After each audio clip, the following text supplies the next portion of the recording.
Hello. Hello. There you are. There you are. Hello.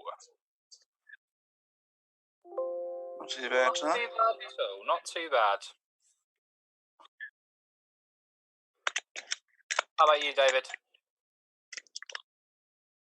How's your lawn looking now? Oh,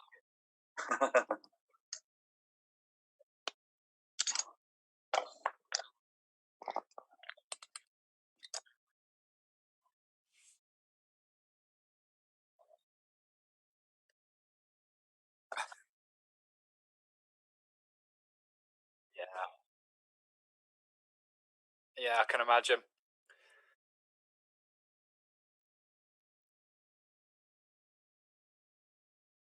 Oh, wow. Handyman David today.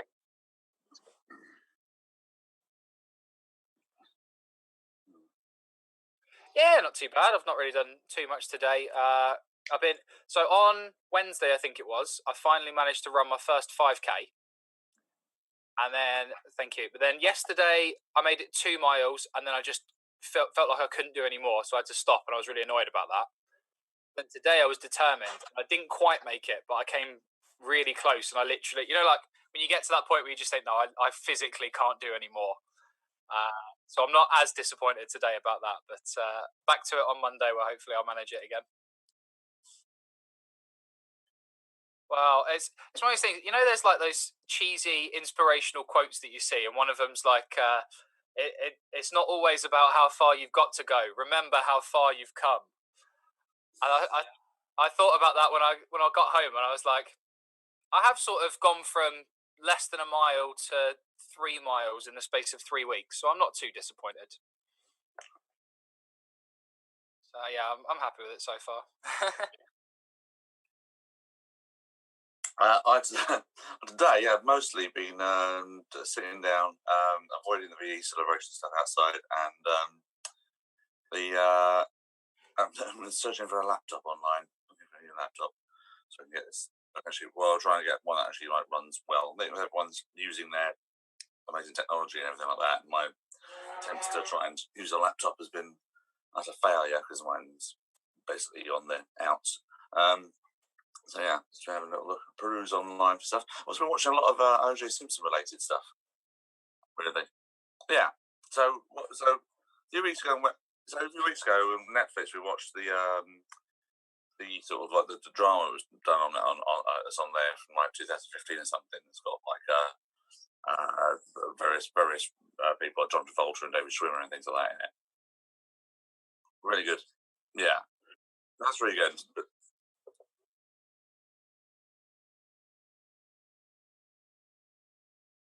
Mm. Yeah, same here. So we watched that a few weeks ago, but today we just finished the one that's on the BBC iPlayer, which is a documentary about OJ himself, and like does all the stuff beforehand. And sort of, it's about 5 parts, about an hour and a half each bit. So we have a full documentary on it. So some bits they didn't do in the drama, which is quite interesting. Yeah, just and then it's all sort of updated with the stuff that he did recently that saw him in the summer as well. So it's just such a complicated story.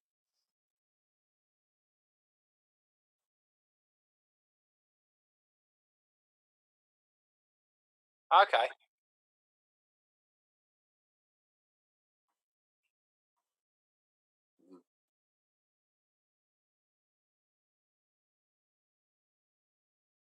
Okay.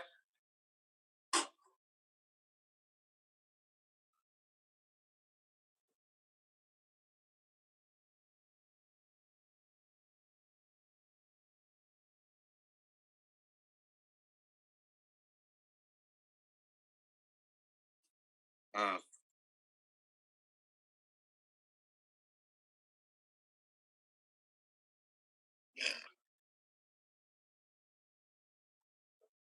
That whole show, I remember going out at the time and watched that at the time when it went out. That whole show was bizarre, man. Mm.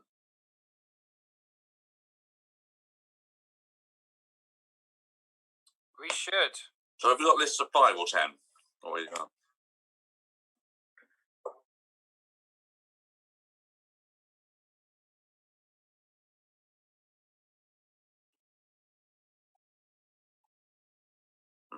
Okay. Yeah, I've got a top 5. All right, my top 5. I'll say who was in my top. Who didn't quite make it, but. Mm-hmm.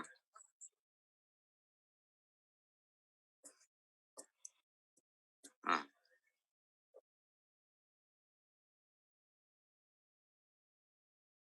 Uh-huh.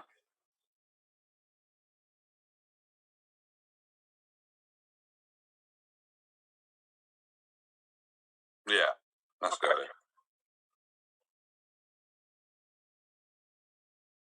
Mm.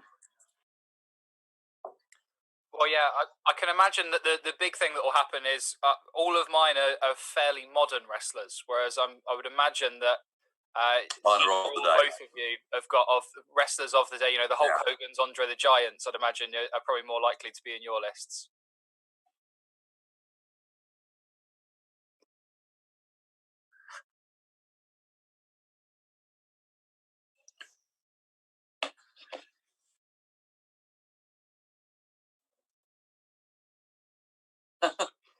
We should now be live. So, hello everyone. We are live. I just need to make sure that I can be heard. Can I be heard? I can be heard. You guys can't. Oh, you guys need to speak, so that way I can tell if you Well, can you be need to speak before you Yes, be heard. there you go. You can definitely be heard. So let's just turn up Hello. the bit that says the participants. So, Hello. welcome to the Superkick Mania Pro Wrestling Podcast. Today we are going to be discussing the GOAT, the greatest wrestlers of all time. My name is David Postansky, and once again I am joined by Dave. Hello. And Sam. Sorry, Dave, I thought you were going to introduce yourself more than... I don't know. Okay, so this is Dave Green. Yes. And we also have Sam George. Hello, my name's Sam. Okay, fantastic. So, as Always got better content than me, that's Sam. Wow. I did have a bit of a hint. Yeah, so as I mentioned though, we're going to discuss the greatest wrestlers of all time. So by all means, if anyone's watching this live, or if you're listening on the podcast version later, be fair warned that if you go to facebook.com/extreme improv or youtube.com/extreme improv, we'll often do these as live streams, or Twitch as well, I always forget to mention. And you can put comments and questions into the live chat, so if you're not listening to this live, just look out for our next show, and then you'll be able to give us your thoughts. So by all means today, give us your thoughts. Who is the greatest wrestlers of all time? I think each of us have prepared a list of a top 5 that we're going to discuss around. We will also discuss some honourable mentions, but without giving away spoilers. Perhaps we'll come to those later. So how difficult or easy a challenge was this for each of you? Dave? Mine was trying to find a bit of variety, because I found that most of mine are from a certain era. So, spoiler alert, sorry, I'm a bit old, so they're all sort of ones I enjoyed growing up and have sort of grown to appreciate in later life as well, in terms of what they brought to the other stuff. Tried to bring in some modern ones, but it's difficult to do modern wrestlers, because you're if they're going to be considered the greatest of all time, they're still going. They could do something really still great in the future, or not. In the case of some people who might have done this had they not done certain things in their lives. So yeah. Ooh, spicy. In terms of actually finding out, just naming my favourite wrestlers, it was quite reasonably easy. But they are of a certain era altogether. Okay, so that brings up an interesting point. We'll find out, we'll discuss the criteria we're each going by here, and we haven't really discussed it other than the idea of we're going to talk about the greatest of all time. So we might be discussing our favourite of all time. We can each judge how we decide who is the greatest. It might be the greatest technical wrestler, it may be the greatest brawler, the greatest talker on the mic. There's lots of different ways to decide who the greatest of all time is. Sam, okay, how easy or difficult did you find this challenge? I probably didn't find it as difficult, because I was going off of my lifetime of wrestlers, of which there's obviously been less. I don't know too much about the backstories and everything of even the likes of Hulk Hogan and Andre the Giant and stuff like that. I've only ever seen little clips of them, so I've kind of gone off the last 20 years of what I know, and I've managed to come up with the top 5 from there. Okay, fantastic. So, okay, without further ado, let's dive into there. Dave, we'll go around the circle this way. Who is in your number 5 position? Okay, do you want me to say who I narrowly missed the... or shall we come to honourable mentions later, because your honourable mentions might be on our lists. Alright, so my honourable mentions is ones I was trying to get into, literally I thought was the top 10, but ended in the top 5. So my honourable mentions Wait, Dave, wait. I said, shall we leave the honourable mentions until a little later? Oh, sorry. Because they might be on our lists. They might be on our list. Sorry, my apologies. His own agenda. Yeah. Yeah, damn right. Okay, so my number 5 is the $1 Million Man, Ted DiBiase. Wow. Shocking first one from... I did not expect that. I wouldn't have guessed it. Fantastic wrestler. Okay. He's a fantastic wrestler. My main reason for including him is because he, in my opinion, is one of the best bad guys of all time. In that character, he was never changed. He was just like the evil millionaire, the one guy that basically did everything he could ever want to do, and is the character that Vince McMahon himself would want to be if he was a wrestler.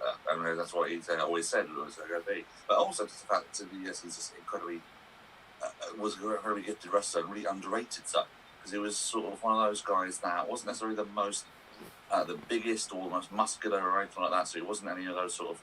He sort of came from like the older school wrestling, sort of like things like NWA and places like that before he made it in WWE. And even before then, he was like the guy that was almost a star maker. He was Hulk Hogan's first opponent in Madison Square Garden. That's an interesting piece of trivia. He was like that. So if you ever see like his Hogan's debut, it's like where he's the bad guy and DiBiase's the good guy. And DiBiase makes him look really amazing in that whole thing. It was really interesting to see where they ended up going when they were feuding. But yeah, he's just one of those guys that was always just a perennial bad guy, incredibly talented in ring as well, and ridiculously charismatic, especially with his evil laugh, which I'm sure everyone at some point has tried to emulate at some point.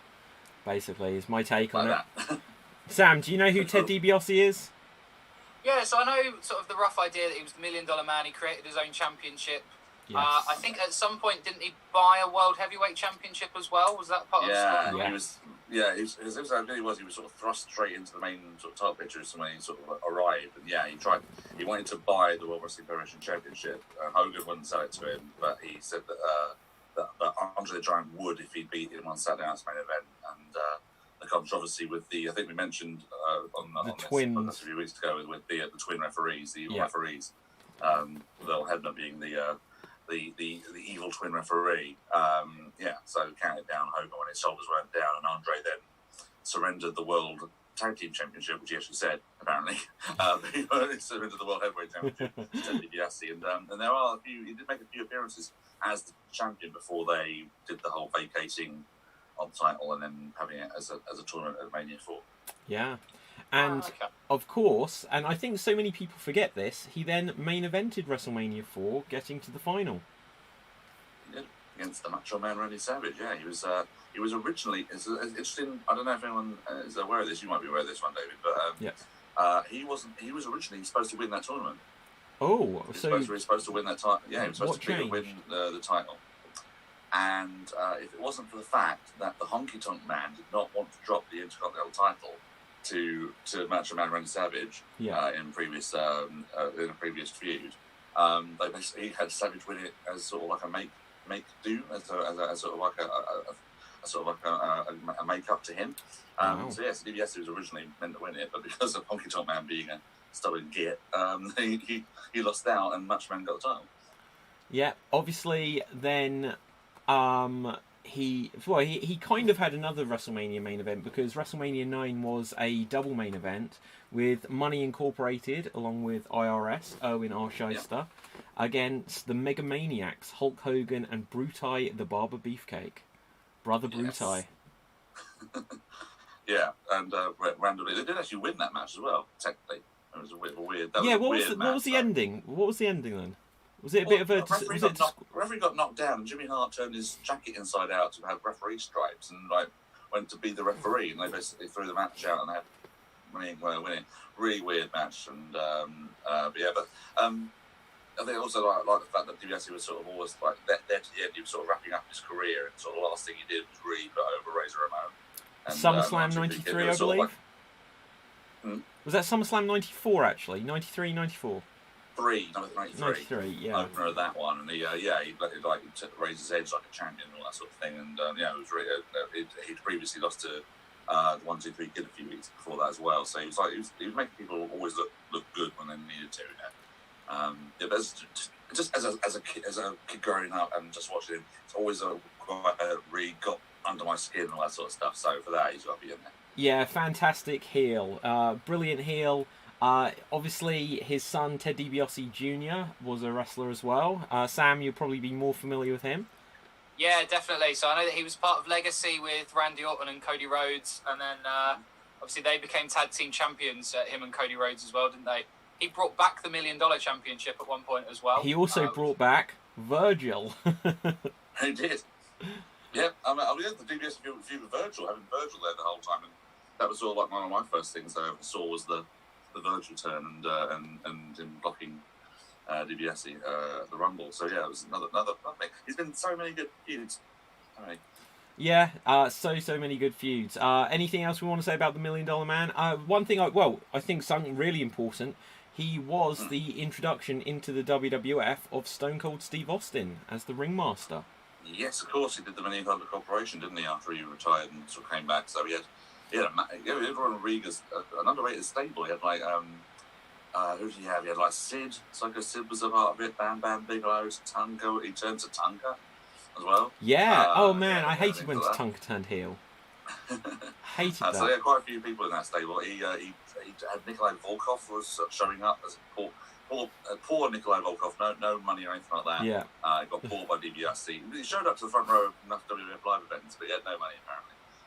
But so he bought him, turned him like into a nasty person as well. And then in the end, it was as you say, the debut of Stone Cold Steve Austin, and then he lost his managerial services after he lost a strap match. I think was the Savio Vega. Yeah, that's right. And then he went to WCW, and he was like officially the guy that had the money that was funding the NWO. That's why he was brought in WCW.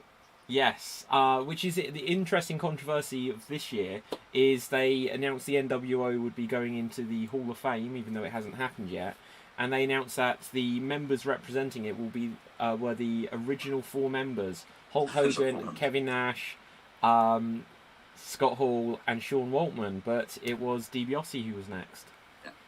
Yeah, because Sean Waltman was 6, who famously was the 6th member. Yeah. So who was the 5th? The Giant. The Giant, I think, yeah. Yeah, okay. So, I think we've said everything, and we can put the $1 Million Man to sleep, to rest, to the $1 Million Dream. So, Sam, who have you got in your number 5 position? Well, I've gone completely the other end of the time spectrum for this one. I've gone with a George Hackenschmidt. Amazing. What? No, I was joking. That is 1930s wrestling. But no, I've gone with AJ Styles as my number 5 wrestler. Woo! Okay, fantastic. The phenomenal one. Tell us a little bit about AJ, Sam. Yeah, well, the first thing that comes to mind is recently I read an article where The Undertaker actually said that AJ Styles could go in the ring against a broom and make it look good, which I think is a very important part of wrestling. Obviously, not only making yourself look good, making your opponent look good as well. I think both as a face, he is very good on the microphone. He can play both the heel and the face. He can play well as a heavyweight champion as well as a mid-card champion. I haven't seen him in too many tag team matches, but from what I have seen, he just always looks good, no matter who he's against. And obviously, he makes his opponents look good. And there's also the thing of the fact that when James Ellsworth came into the feud between him and Dean Ambrose, when SmackDown first became its own brand after the brand split. I can't believe you're bringing up James Ellsworth in the discussion of the greatest wrestler of all time. Well, no, but what it is during a match. No, I know what you're going to reference. Actually got the move wrong when it was the Styles clash. He tucked his head down rather than upwards, and AJ Styles actually managed to save him and not break his neck in half, basically, which I think is another thing that is, a sign of a great wrestler, is the fact that they can switch things very quickly, as well as obviously do all of the other stuff sound as well. So yeah, I think for an all-round game, I think AJ Styles is definitely one of the top ones. Yeah, I think it's worth noting. I think AJ is phenomenal, no pun intended. But he has actually had a couple of things. I'm trying to remember who he like in TNA and once on the Independents, he did actually crunch someone's head because they took the move. Yeah, I'll tell back you to more front. about that. That's what I was going to bring up, actually. Who was it? He did it in Japan or something. Only a couple of years before he joined WWE. So I mainly know AJ from TNA, like right? Yoshitatsu or something? TNA, wasn't he? But I don't think AJ won majorly in TNA. Right, okay, so yes, TNA, Kazarian, I think, was the first one who got like a bit of a bad knock from that move. Sort of like dropping, because it was a new move, and obviously a wrestler that's trained is trained to sort of put their head forwards and then hit their head because they're taking the bump, but it's against their sort of instincts to not tuck their heads. That's why that move has had so many has had a few problems before, a few injuries. So I know that Kazarian had a bit of a bad knock on it in early TNA. In Ring of Honor, I think he did that to Roderick Strong. I think Roderick Strong might have got a bit of a knock, didn't injure him. In New Japan, do you remember Yoshitatsu? Yeah, that's what I thought. It was Yoshitatsu, wasn't it? He was in WWE. And is he retired now? Japan, this was only a couple of years back. Yeah, so they were doing this sort of thing with Yoshitatsu came in New Japan as like the Bullet Club Hunter, I think he was being touted at. And he had one match against AJ Styles, broke his neck, so he basically had to sit out the rest of the year, I think. So he's all right now, I think, interesting outside of Japan. But no, the guy in the Independents, this quite a famous one, was Lionheart, who sadly passed away last year. Yes. And it was at PCW in Preston City Wrestling. Yeah. And it was a horrendous break. How Lionheart recovered, I'll never really know, but he literally broke in two places or something like that. It was like a very bad break, but somehow miraculously managed to recover quite incredibly. But I'm not that completely against AJ, but I think there was a bit of an issue there because I don't think he necessarily gave enough. He didn't publicly apologise or anything like that to Lionheart, or it didn't seem like he gave much of a toss. Basically, I think was the general gist of it. They did play it into like an angle. They had a rematch about a year into Lionheart's recovery. They had a rematch up there, which was apparently really good, and that sort of thing. So yeah, I won't hold a few injuries against AJ or anything like that. But it's a perfectly fine choice, Sam, I think. Oh, thanks. Yeah, no, okay. So now we've discussed in depth the negatives of AJ. Let's give him a few fair dues as well.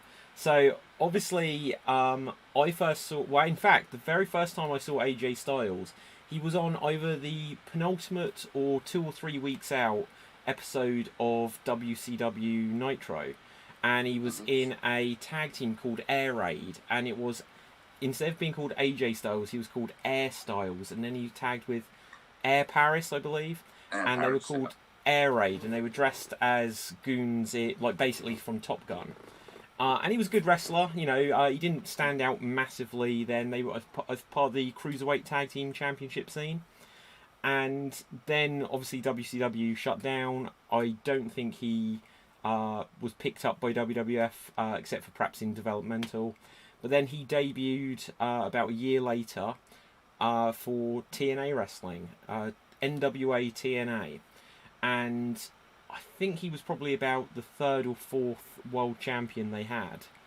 NWA champion. He won the X Division. Was he the 1st or 2nd X Division champion? First.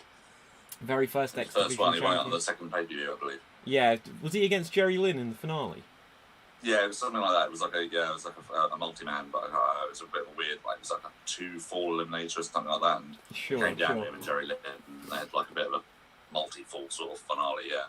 Yeah, and so then he was a big focus of TNA, and he had some incredible matches. The most probably famous match he had in TNA was the triple threat with Samoa Joe and Christopher Daniels. Would you agree with that, Dave? Seen that one? Yeah, absolutely. I mean, the list of AJ Styles matches that were great in TNA are like pretty endless. Yeah. But yeah, that's quite a famous one. Did you ever see? There's a I think it's a clip on a Botch Mania somewhere, but where him and Christopher Daniels are talking about the match in a shoot interview.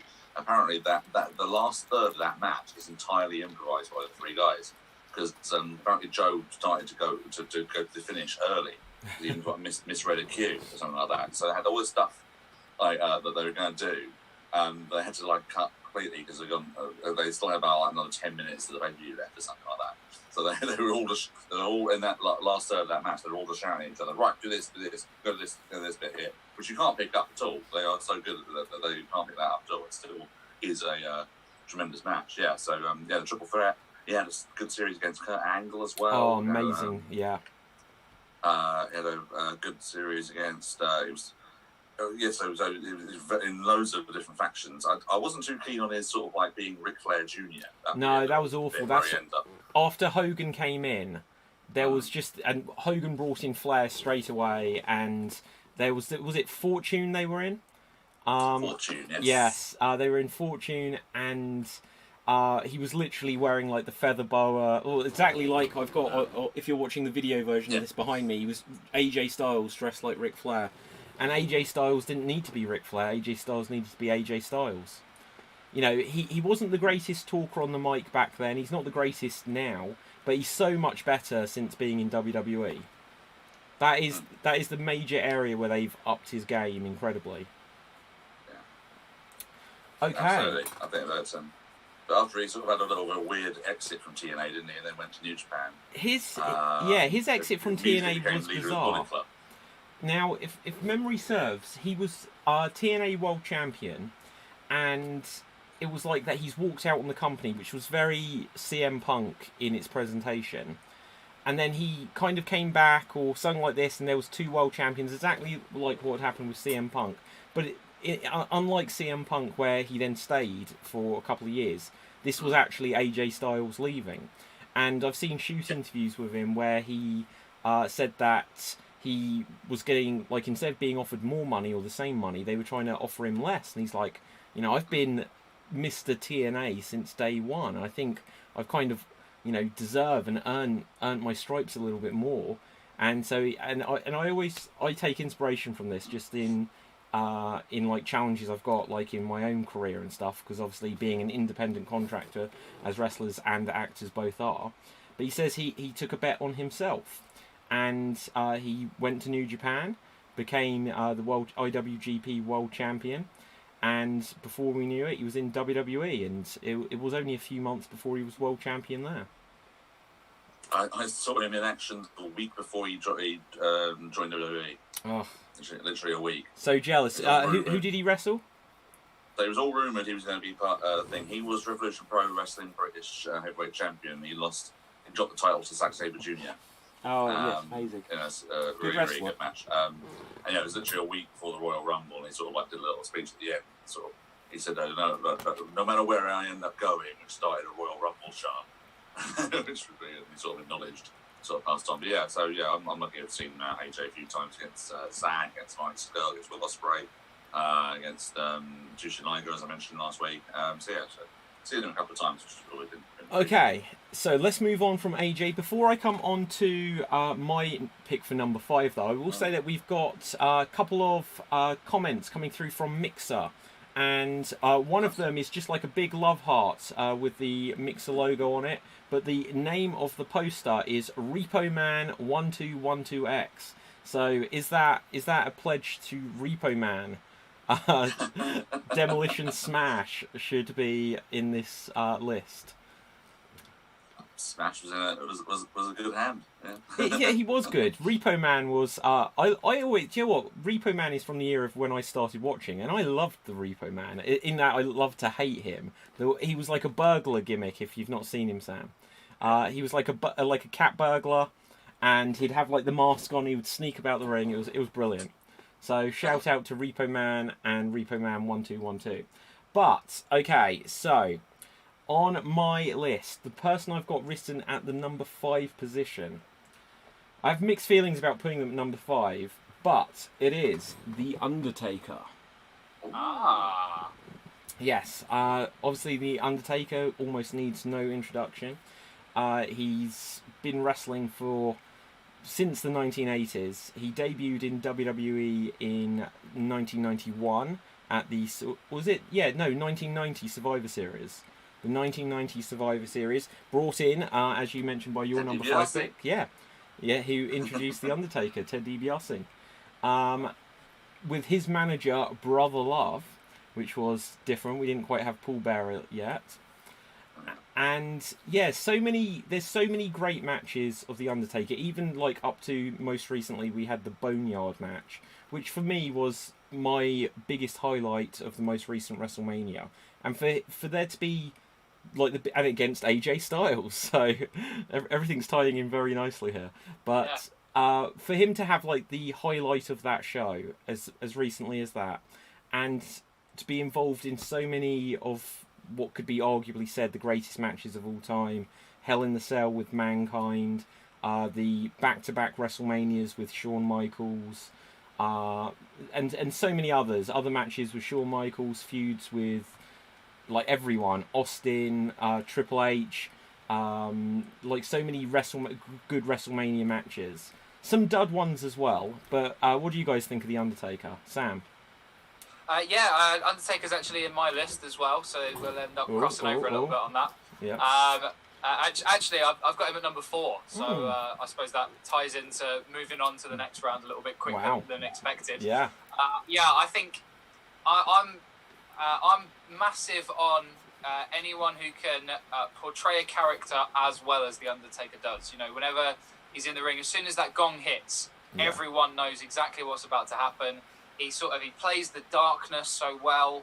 You know, even that walk to the ring, you know, he does it so slowly, so calculated. Just character in general. The fact that he's got a move in WWE that no one else does, you know, the Tombstone Piledriver, obviously is his particular thing. So I think that's Kane. Sorry, what was that, Sam? Well, you know, they're part of the same entity, aren't they? Yeah, they are. So, I think that's a massive testament to him, as well as Kane. And, I think, as I say, he's my number 4 pick, so I wholeheartedly agree with you that he's got to be in the top 5. Yeah, the other thing I will mention before we come to your thoughts on The Undertaker, Dave, is that obviously after the accident with Darren Droz in 1999, they sort of decided that we're going to ban all pile drivers, but The Undertaker, because it was so integral to his gimmick and to who he is, I think he is the only person that they allowed to do pile drivers basically in the last 20 odd years. Other than maybe occasionally Kane, but Kane is much more chokeslam focused, I do grant you. Yeah, of course. Dave, thoughts on The Undertaker? Just one of those guys that the first time you see him, you're just like, what is going on? Like, I think the first time I ever saw Undertaker was the first big show I ever watched was WrestleMania 7, and Superfly. So then him coming out with the crazy Paul Bearer at the front of him, which I didn't actually know was a pun until my parents pointed it out when we went to the Royal Albert Hall show in 1991, and my mum was all laughed at the name. And I went, why is it so funny? And said, and it explains to me why. Paul Bearer. Cool pun. Really intimidating presence of it live that day was great, because they had like Phantom of the Opera playing the Royal Albert Hall organ, and played into the ring. That was rather cool a little bit, but always a really cool presence, and I think the fact that he has adapted the character when it has been necessary, and like has taken time off to heal up and come back and sort of refreshed a little bit and done sort of different looks and different aspects of the character, and although maybe like the matches don't necessarily stand up to test of time in a certain area, but when I sort of started rewatching wrestling towards like the middle of the Attitude Era and seeing him doing the Ministry of Darkness stuff, I was like, what is going on here? This is like this even more demonic Undertaker, which And there's some parts of that sort of era are as I say, don't necessarily stand the test of time again. But then shifting. Okay, so when you say some don't stand the test of time, which ones are you perhaps thinking of? I mean, in terms of just general things like the things where he's sacrificing wrestlers and doing things like turning Dennis Knight into Midian by cutting his wrist and pouring the blood into his mouth. Yeah, like it's like, is that and like I say, he's had some duds and things like that. I think there's some times where he's maybe not the matches haven't been flawless or anything like that, but yeah, no one's ever had a flawless career in terms of that sort of stuff. So he does gut it out. You know, he's obviously been injured a long time and does gut that stuff out, which obviously he gets respect for. And yeah, like I say, it's one of those perennial characters. Yeah, I would rate him very high just because I think his best matches are some of my favourite matches and some of the best matches of all time. Ever so occasionally, I think that he has some dud matches. Obviously, I'm just going to grab another of my close-to-hand action figures. See if you guys know who this is. Can't see him in the light there. What's is that? Oh, I do recognise him. I can't think who he is. Okay, I'll give you a I'll clue. say British Bulldog just as an answer. Okay, no. Shame on you, Sam. Good guess. Right, this is El Gigante, otherwise known as Giant Gonzalez. That's El Gigante? That's El Gigante. No, honestly. Look, okay, so this is only for the benefit of anyone watching the stream. And these are different, makes of figures, but look at the size of this thing. Right. Alright, well, you put him next to a bushwhacker, yeah. So, yeah, he wrestled El Gigante, Giant Gonzalez at WrestleMania 9. And, some of the Undertaker's matches, his WrestleMania streak and that, aren't the greatest matches of all time. No. He had a good match. It was a short match with Snooker. He had a match I enjoyed, which doesn't really hold up against Jake Roberts. I think he wrestled King Kong Bundy, which perhaps wasn't the best either. But then when you get onto him fighting Orton and him fighting... I loved the WrestleMania 17 match, the first Triple H match they had at WrestleMania. Great match. I'd say that was my favourite of their WrestleMania matches as well. I think he's wrestled Kane 2 or 3 times as well.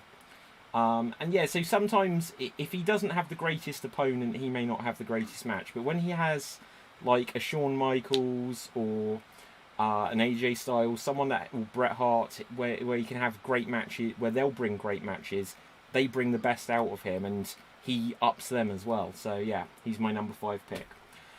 Nice. So Dave, who have you got at number 4? Let me just check my list because I've forgotten. Number 4, I have got the man. Becky Lynch. Who is known. Becky Lynch, did you say? Oh no, too much of a pause there. No, sadly I haven't got any ladies in my top 5, I'm afraid. But yeah, so the number 4 is the man who has gone by many names. Brutus Beefcake. In the same. No, I was going to say. Sorry, I'll stop interrupting. Has had many names in his career. Some of them in the same match. Ooh, I think I know who this is. It is the hardcore legend Mick Foley. Wow, yes, the 3 faces. Dave, do a little bit more intro on Mick Foley and why you've picked him. Yeah, so I first saw him on one of those German runs of WCW we watched back in the day, and or maybe it was when it was on ITV. But so it was Cactus Jack. Thought, who is this crazy character? He doesn't look very impressive to me at all. All this sort of stuff. So I wasn't necessarily impressed with him at first, but then I sort of did the whole bang bang thing, and I was like, okay, I guess I quite like this guy. So I was slightly scared of him too because he was quite sadistic and did the jump off the apron onto the opponent on the floor, which in those days was a massive move. Yes. And yeah, just steadily just sort of get to like to like somebody, you know. So yeah, the little I saw him in WCW as Cactus Jack I always liked, and then sort of had a bit of a gap because I wasn't necessarily following like Japan and ECW and things like that. So when the sort of the first like vignettes of Mankind, which was just focused on his ear or lack thereof, I immediately knew who it was because I'd heard about the ear incident. So about his ear sliced off in a match against Vader. So seeing that and then seeing how that character started and just being utterly entranced with this guy. And then he immediately goes into a feud with Undertaker, linking back again. Boiler Room Brawl. Goes straight into a feud with Undertaker and actually beats him at that year's King of the Ring, which was the biggest upset of the time at that moment. Like, was it 96, I think? Yeah, 1996.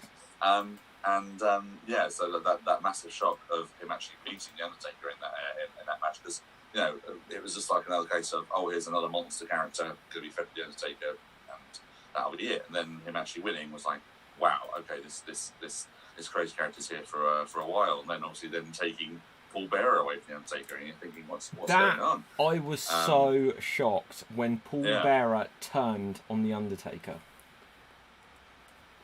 Massive moments, yeah.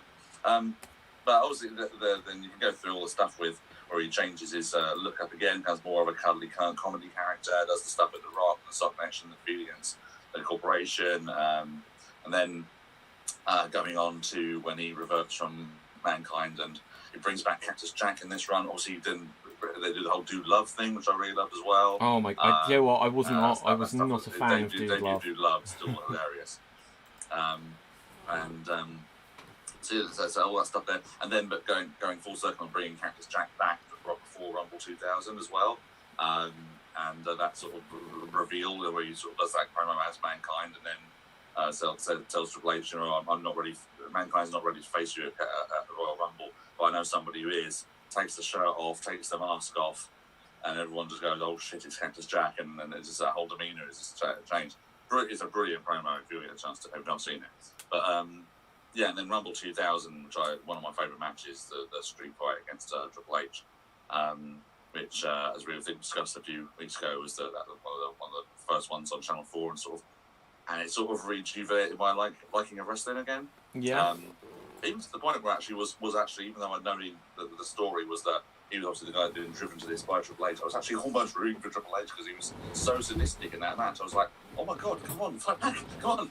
It's really weird dynamic. But yeah, then doing, and obviously I didn't see it at the time, but hearing about the Hell in a Cell match against Taker and the risk he took for that, and just the risks he's taken over the years, and sort of and has inspired a generation of a newer style of wrestling for the time and everything with all the extreme stuff. And obviously, I think it's arguable to say that maybe people taking it too far to sort of get up to that standard in certain aspects. But just the fact that he's managed to do so much in his active career and then still managed to go on and do an incredible run in 2000 as the commissioner, which was one of the an underrated sort of forgotten part of his career, I find, but he was hilarious during that time. Yeah. And still doing the occasional thing of coming back to put over people like Orton and such like the occasional match and stuff like that.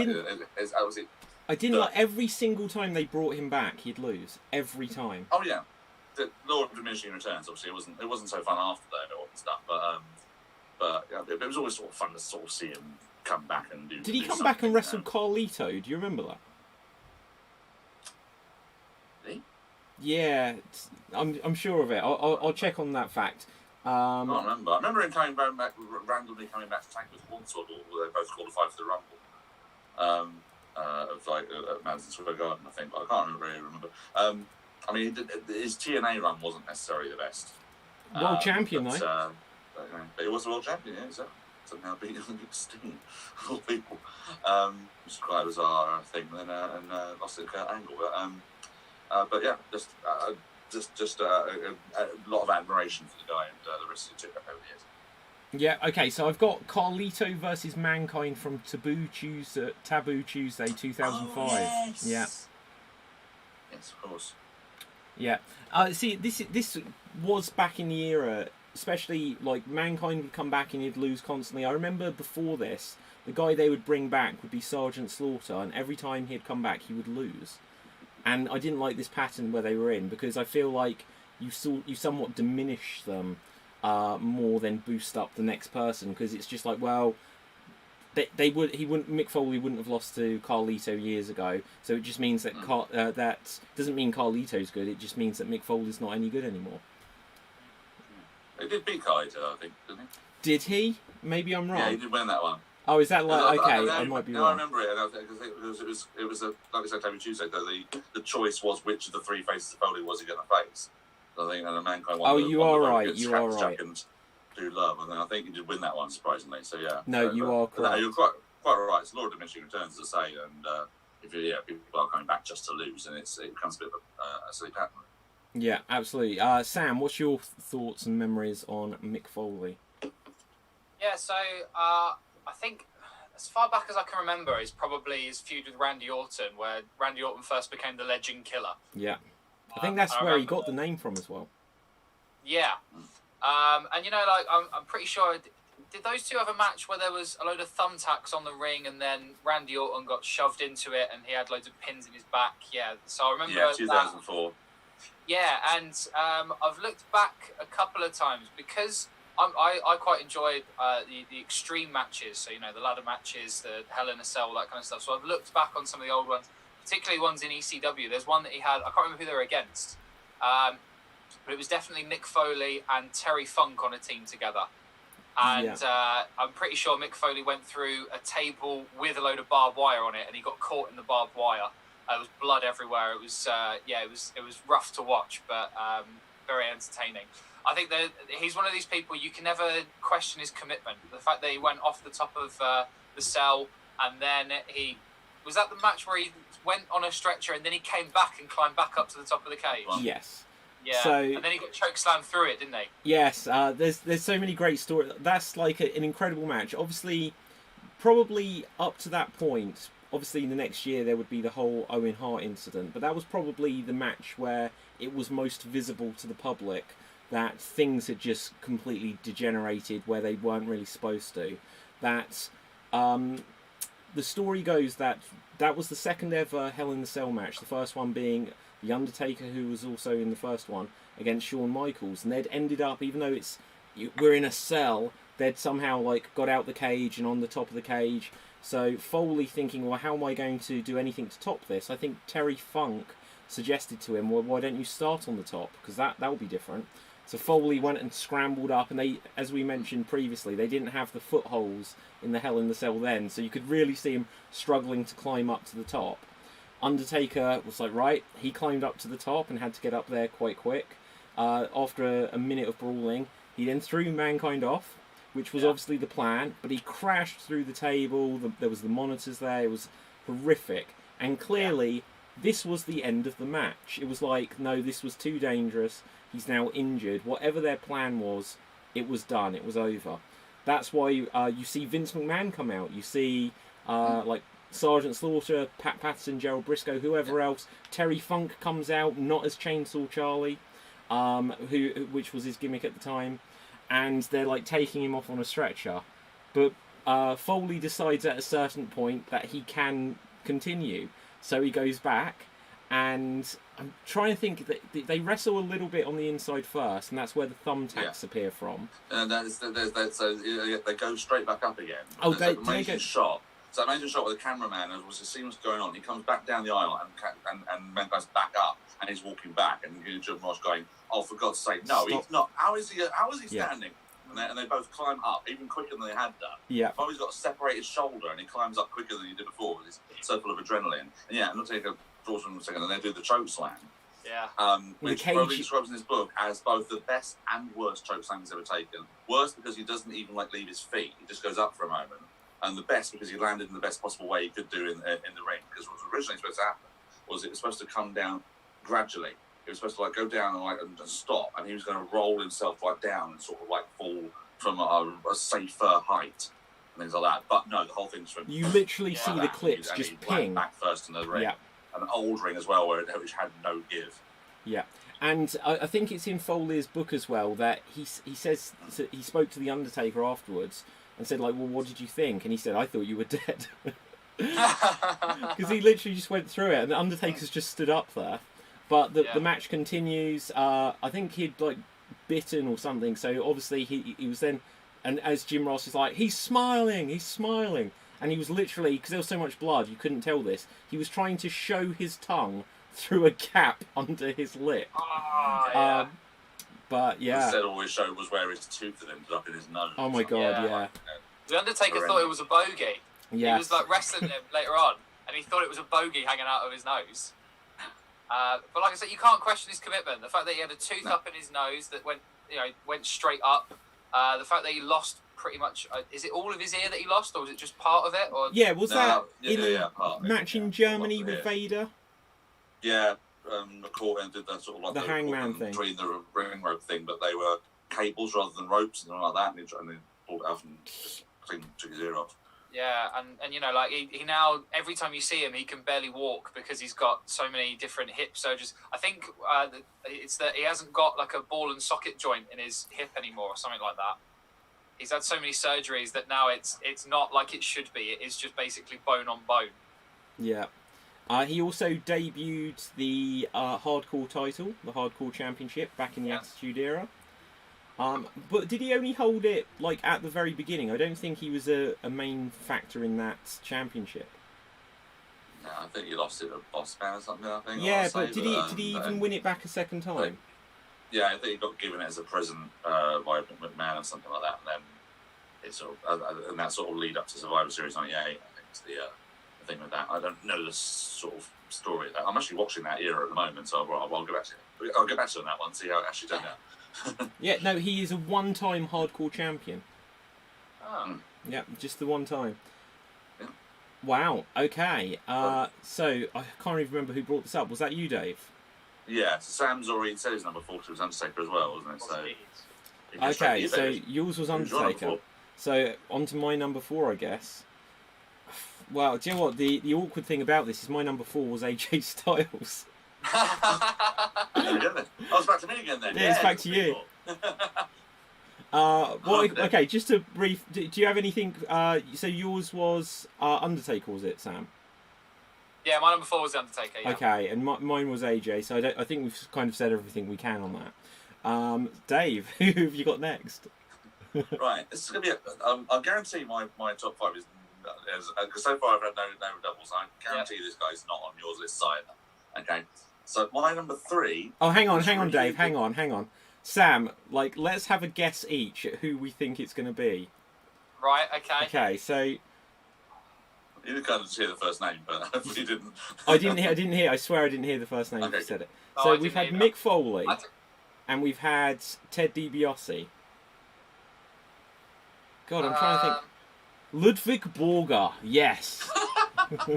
I'm trying to put Ludwig Borger on the same level as Mick Foley and Ted DiBiase. I'm going to go with Tajiri.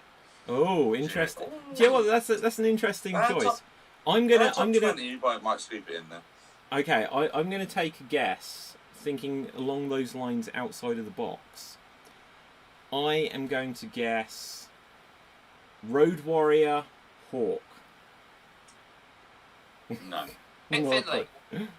No. Regal. No, but you said Road Warrior, you said Regal. It does begin with an R. It does begin with Road an Dog. R. Not Road Dog. The Red Rooster. Not the Red Rooster. Amazing. Ron Harris. What we say is there begin with an R and an animal is involved. Oh. An R and an animal is involved. I can't think. R and an animal. Oh, this is an interesting guessing game. R and an animal is involved. Raven. Not Raven. Oh, okay. Good shout though. Yeah. Good shout. The animal might not be entirely real. It might have some mythical elements to it. Oh, Runicorn.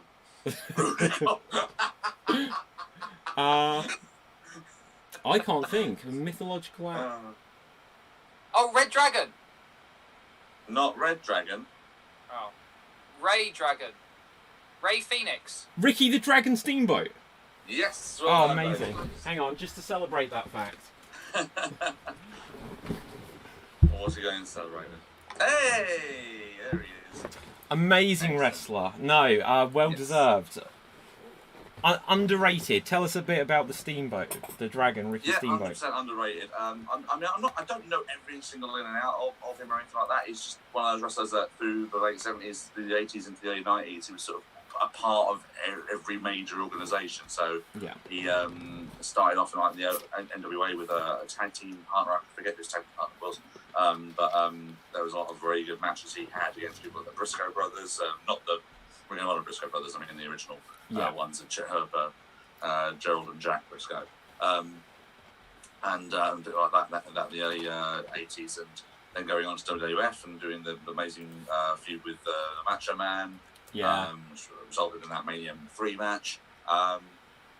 Then sort of, I don't know, his almost sort of innocent nature and pure nature sort of got him, sort of ended up getting him fired because he just wanted to spend a little bit of time with his family, which resulted in him having to drop the OC title very quickly to Honky Tonk Man, and he sort of had a bit of a hiatus, went back to NWA, and probably had like one of the best matches of all time against Ric Flair in 1989. I forget what is it? Starrcade or not? I think it was Starrcade. It was either Starrcade or Great American Bash. I can't remember, but they had like a series of 3 matches, and the first one where Ricky Steamboat beats Flair for the title is one of the best matches I've ever seen. It's almost like a typical formula Ric Flair match in terms of certain bits, but it's just so good. And as far as like Ric Flair title events things like that go, of that era, it's one of the better ones out there. And then he came back to WWF like in the early 90s, where he was just the Dragon. That's when I first saw him. He was just the Dragon. He had like a dragon sort of cape, things like that. He'd get up onto the top rope and blow like a circus sort of fire thing. He had a paraffin wave in his mouth and blow the big flames out and things like that. And it was sort of like typical of Vince McMahon, sort of not wanting to recognise his own history or history of someone else's career. Where it was just the Dragon. He was like, he's a hot newcomer in the WWF, not referencing his previous run at all. I know. So I didn't know. And then the first time I'd ever seen him, I didn't really know any better. I just saw this cool guy called the Dragon who was like breathing fire and doing all these lovely I'm sure they definitely did say Ricky Steamboat at least a little in WWE at that stage. I'm sure they did. Not at that stage. This is like 1991 when he sort of came out for that sort of era. He was just the Dragon in that year. When he came back eventually, he went back to WCW, did a nice little series of matches again with Flair and Pillman, and teamed up with Shane Douglas for a little tag team, loved that tag team. Again, like they took on like people like Steve Austin and Brian Pillman and things Hollywood like that. Blondes. And had one final match for the title with Ric Flair. Then he had a big feud with Steve Austin over the US title, which was really good. And that was unfortunately when he sort of had to retire due to a back injury in one of those matches that he had against Austin. So then he sort of, so he was an injury sort of like retirement, unfortunately, in '94. But then, like out of nowhere, he's back as an agent in WWE, and suddenly he's thrust into this storyline with Chris Jericho, where Jericho's fighting all the legends, and he's one of them that is almost inexplicably gets picked to like face him in a 3-on-1 handicap. And his ring is against it's tagged with Snooker and Piper. Yeah. They were both with Ric Flair. So the story on that, just for anyone like watching, listening, is Jericho was meant to be going against Mickey Rourke from The Wrestler, the movie. But Mickey Rourke stupidly announced this and then cost himself the Oscar for best actor because he was suddenly going to be involved in an actual wrestling match. And because he didn't want to upset things with the Academy Awards and everything, he suddenly just backed out that he'd make an appearance, but he's not going to actually wrestle. And then it was that Mickey Rourke, who now wasn't wrestling, was standing up against Chris Jericho and like the old timers. And I think Ric Flair had retired the year before, so Ric Flair was on the outside. And then there was Jimmy Superfly Snooker, Rowdy Roddy Piper, and Ricky Steamboat. Now, Piper was past his being able to put on a good match. Snooker had absolutely no ability left in him whatsoever. So then the last one, and he was probably, in a sense, strangely, like the least famous in WWF of Snooker and Piper, but he could still go. And this was his first match in 20 years. And it was ridiculous. He had an incredible match with Jericho there, which was close to stealing the whole of WrestleMania. And then he continued to have a feud with Jericho for another, like, a fantastic follow-up match a month later. Yeah, that's right. And like the night before that Mania, he got into the Hall of Fame. It was officially a Hall of Famer as well. So, Yes. so as you say, it was the first match in like God knows how many years, like 20 years or something. And he comes back and puts in this incredible performance. And I think like originally he wasn't meant to be part of the match. I think it might have been someone like randomly, it might have been someone like Great Hammer Valentine or something originally. That rings a bell. Or something. Yeah. So it was someone else, and Jericho I think mentioned Vince said, well, what about Steamboat? He's a legend. He's still in good condition because Steamboat was still sort of training and things like that as well. He was a trainer too, I think, in that period as well between retirement and the comeback. So he was still like fit shape. And he also did a sort of last bit of combat stuff. He did was one of the many victims of the Nexus as well. So he had to put them over as well a little bit, sort of beat him up. I think they ended up being up a bit too much. From what I remember, but there was something where he was wrestling on like house shows or something, and he collapsed or something, and they were like, "No, you're done." I don't remember that one. I just remember them doing the Nexus thing, and then him going to the hospital. As a result of that one, they might have been a bit hard on him or something, but I don't remember. But just as far as an in-ring guy that I always really enjoyed watching, everything he did was absolutely just perfect. Everything he did was just spot on every time. And it's just one of the few wrestlers I can just never remember being a bad guy. I think never was was early on his career. No. I can check this, but in terms of his whole scope.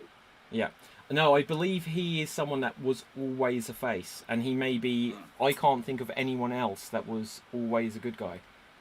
Yeah, I think in terms of what he was televised, he was never a bad guy. He might have been like very early on, I think, but I think I'm reading something like that, but never on a popular scale. Yeah. Okay. So a couple of things to add in. So this is going to be a shocker. It wasn't Starrcade or Clash of the Champions or the Great American Bash. Mm-hmm.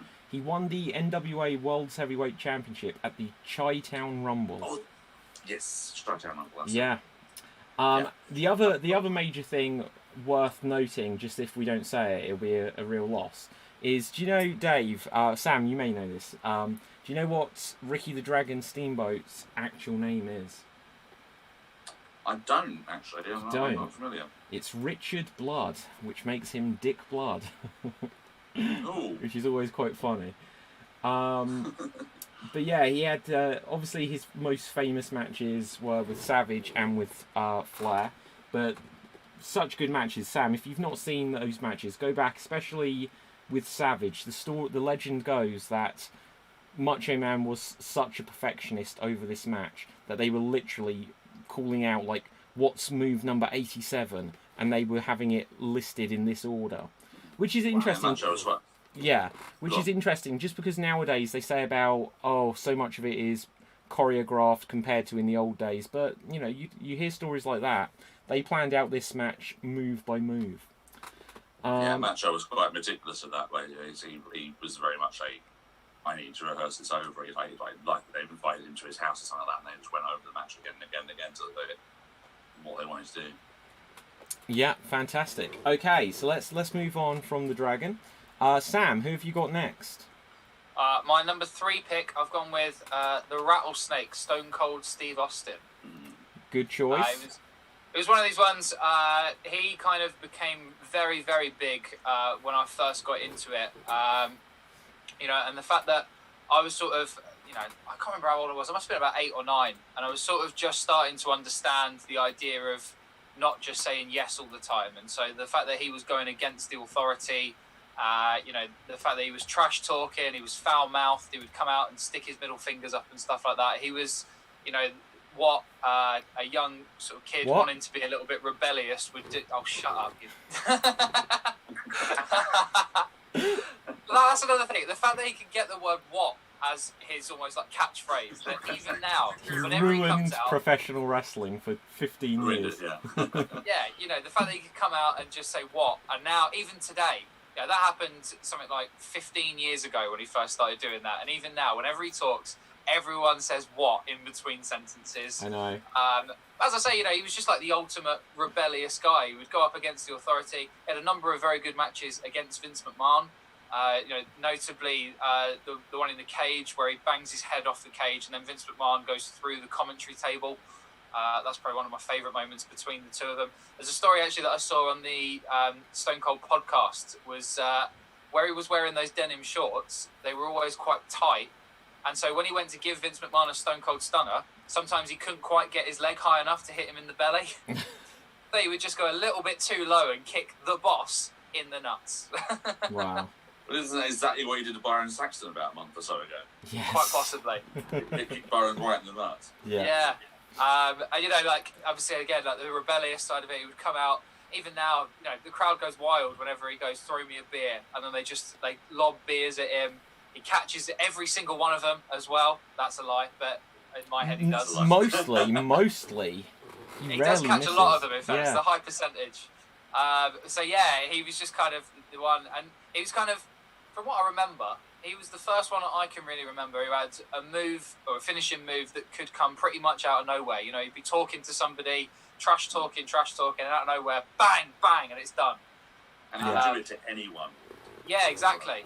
You know, it didn't involve any lifting or anything like that, so he didn't struggle against bigger opponents or anything. So, yeah, you know, that's why he's my number 3 pick. Just a little side note on that. Did anyone see when he Stone Cold stunned Montez Ford before WrestleMania? No. Didn't see that. Okay, so it was during the whole lockdown thing, so there was no crowd.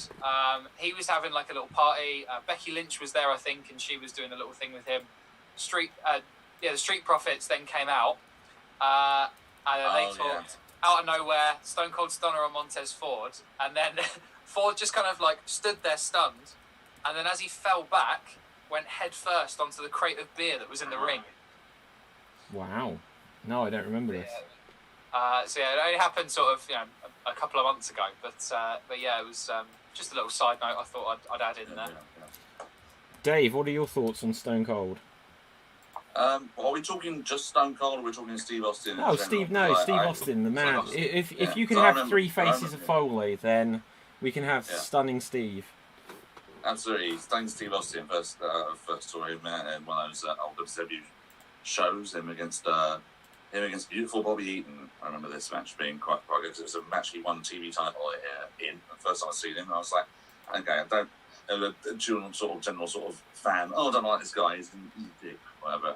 But at the same time, going, he's actually really good, isn't he? He's actually really good. I could see like straight away. I was like, okay, there's something about him. Okay, this guy's actually really good. I don't like him, but he's really good. And then doing that whole Hollywood Blonde stuff with Brian Pillman, which is like amazing. Just Stone Steve in WCW, you sort of could appreciate what a good wrestler he was, because obviously when he had the broken neck deal against Owen Hart, it's changed his style up completely, which he did very successfully, obviously. And yeah, just remember him when he did come to WWF again, back to DiBiase, as I said earlier, brought in Steve Austin as the ringmaster, I was very excited to see him because it was one of those guys that I thought the WCW never really utilised very well, and they did. As soon as again, it's the similar thing with AJ Styles and Hogan and stuff coming in. As soon as Hogan came in, it was sort of like he was sort of sent off to the sidelines. So I was very excited when he did come to WWF, and like you said, he's the amount of stuff he's done, not just in the ring, but also the crazy stuff he's done outside of it. Like you say, the various stunners and the various vehicles he's used to get to the arenas and things like that. As I say, I'm sort of watching sort of like late '98 Raw and Heat at the moment, sort of like to see what I sort of missed. And I just watched the Zamboni episode. Where he comes in a Zamboni and runs along the top of it and clotheslines Vince McMahon as he dives off the Zamboni and clotheslines Vince McMahon in the ring. It's hilarious. Same time Austin getting arrested was always a hilarious moment. Do you know what? Like, one of my favourite times, like, before Austin became a face, and I know that he actually resisted this, he didn't want to be a face as Stone Cold Steve Austin. He's like, I'm a heel, and they were like, no, you're a face. But when he was the heel version of that character, it was so much more intense. When obviously he'd been in the Hollywood Blondes with Brian Pillman in WCW, but Steve Austin came in and Brian Pillman came into the WWF around the same time, and they ended up feuding when Steve Austin, well, in fact, before Steve Austin was feuding with like the Hart Foundation, there was just a feud with him and Brian Pillman, and they had stuff at Brian Pillman's house where Brian Pillman ended up like pulling a gun on Steve Austin. It was, and this isn't like Steve Austin pulling a gun on McMahon in the middle of the ring a year later, which they could never do now, and he just pulls the trigger and it comes out saying bang, like in a Looney Tunes cartoon. But this was literally Brian Pillman pulling a gun and like bang, you hear it, and like the camera goes dead. And I think people actually phoned the police over the fact that they thought, you know, Brian Pillman shot Steve Austin on live television. But yeah, just like the Hellraiser aspect of him. And but then so Bret Hart had been off, I think after losing the world title to Shawn Michaels at WrestleMania 12, and then it was around this time he started becoming the Stone Cold character, and they had one of the greatest matches that I'd seen to that point, Bret Hart and Steve Austin at WrestleMania, but before that at Survivor Series, the often forgotten about first match they had. And then they had, obviously, their very famous match at WrestleMania the next year, where Austin... And I didn't get this. I was a huge Bret Hart fan. And this was the famous double turn where Austin turned face somehow, and Bret Hart turned heel. But they made such a big thing of Austin didn't quit. I was like, no, he passed out. That's so much worse. I was like, he couldn't even take it. Bret Hart was so dominating that Steve Austin literally passed out. But obviously that turned Austin face. He then went on to the feud with Owen Hart in particular, which ended up getting Austin with a broken neck. But he still, Owen Hart did what he could, and Austin rolled him up in the worst looking finish to a match ever, unfortunately, where Owen Hart just kind of falls back all by himself, and literally in the weeks that followed, Owen Hart even actually said on like television, it's like, I felt a moment of mercy because I knew I'd injured him, because they had to do something to explain why it was such a poor looking finish. But Austin, what was quite funny at the time, he said that, you know, he knew that he had to still win that match somehow because it was a kiss my ass match. So Austin gets his neck broken and he's like, if I don't start moving and actually win this thing, I'm gonna have to kiss his ass. But yeah, no, lots and lots of good Steve Austin matches, but I did prefer his earlier half of his career where he was the more technical wrestler in terms of in-match stuff. But his character, obviously, you know, up there with the biggest characters of all time when he became Stone Cold. Cool. Yeah. We done on Austin? Mm-hmm. Okay. I will introduce my next one. So the next one I've got on my list is Shawn Michaels. Oh. The Heartbreak Kid. He probably just about pound for pound the best in-ring performer of all time, in that he could have a good match with basically anyone. He had a fantastic career pre his first retirement, and then he came back and he was still amazing after, like, he came back from the career-ending back injury. And so many good matches. Like I mentioned The Undertaker earlier, my favourite match of all time probably is the first Undertaker-Shawn Michaels WrestleMania match. But obviously he had great match, like the hour-long Iron Man match at WrestleMania 12 was, for what it was, an hour-long match. You know, it wasn't... There was a couple of rest holds and stuff like this, but it wasn't boring. It was a compelling match the entire time. You go back to when he was first in WWF, and before that, tagging with Marty Jannetty as the Rockers. And it's amazing when you consider they were never tag team champions in WWF, and yet they still go down in the conversation of who are the greatest tag teams of all time. Later on, he'd be part of D-Generation X as the leader, which is always interesting to me in later years, because obviously Triple H carried the leader role afterwards, but it always seemed like Shawn Michaels was a little bit more the sidekick to Triple H when they were more comedic, did their more comedic D-Generation X run before Michaels ended up retiring. But yeah, like in terms of exciting matches, Kurt Angle matches in his post first retirement, his match with Chris Jericho at WrestleMania, just so many good matches with Shawn Michaels. Dave, what's your thoughts on the Heartbreak Kid? Ooh, I have many thoughts on the Heartbreaker Kid. Obviously in ring, pretty much flawless. Can't really deny that. However, as a person, as some of this stuff he's done over the years, somewhat questionable. But I do remember the Rockers. That Albert Hall show, as I say, they were in the first match. The pop they got, definitely. So Dave, just to check on that, is that the show which they released on VHS, Battle Royal at the Royal Albert Hall? You were there. That's the one. Yeah, I was there. So gutted. Had a certain William Regal in the dark match. Wow. In that match. Was he Stephen Regal back in those days, though? Yes. So the first match was Rockers against the Nasty Boys, and I say the Rockers came out to just a ridiculously huge ovation, like literally deafening. Only bettered by the British Bulldog and Roddy Piper later on in that show. But really fun show. But let's say in ring, obviously the breakup of the Rockers, I think it's still the greatest tag team breakup ever. With Michael Sister as it was sort of like going. Was sort of leading up to that bit, constantly being a bit more of a dick in matches leading up to that. Then throwing Jenny through the window, as you say. They did actually win the titles, actually, but they had an unofficial win. It didn't count. Unofficially beat the Heart Foundation, which they decided the top rope breaking in the match meant the match couldn't be viewed for some reason. They weren't happy with the match, were they? I think that's basically their thing. They wanted to redo it, but they never did.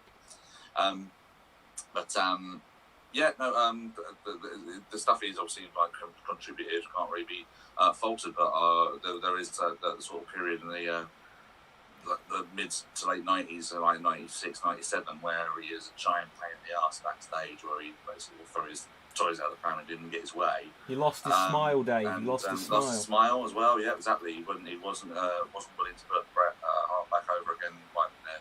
What was supposed to be their rematch of the next year's WrestleMania, which meant that Mania that year obviously had the Bret Austin match, and was a bit of a mishmash in terms of WrestleManias, and just that whole time when Michael was being a bit of a dick, basically. But then obviously, but still one of the best memories I have of wrestling was his return when he came back for the street fight against Triple H, and not really knowing what he was going to be like for 4 years off.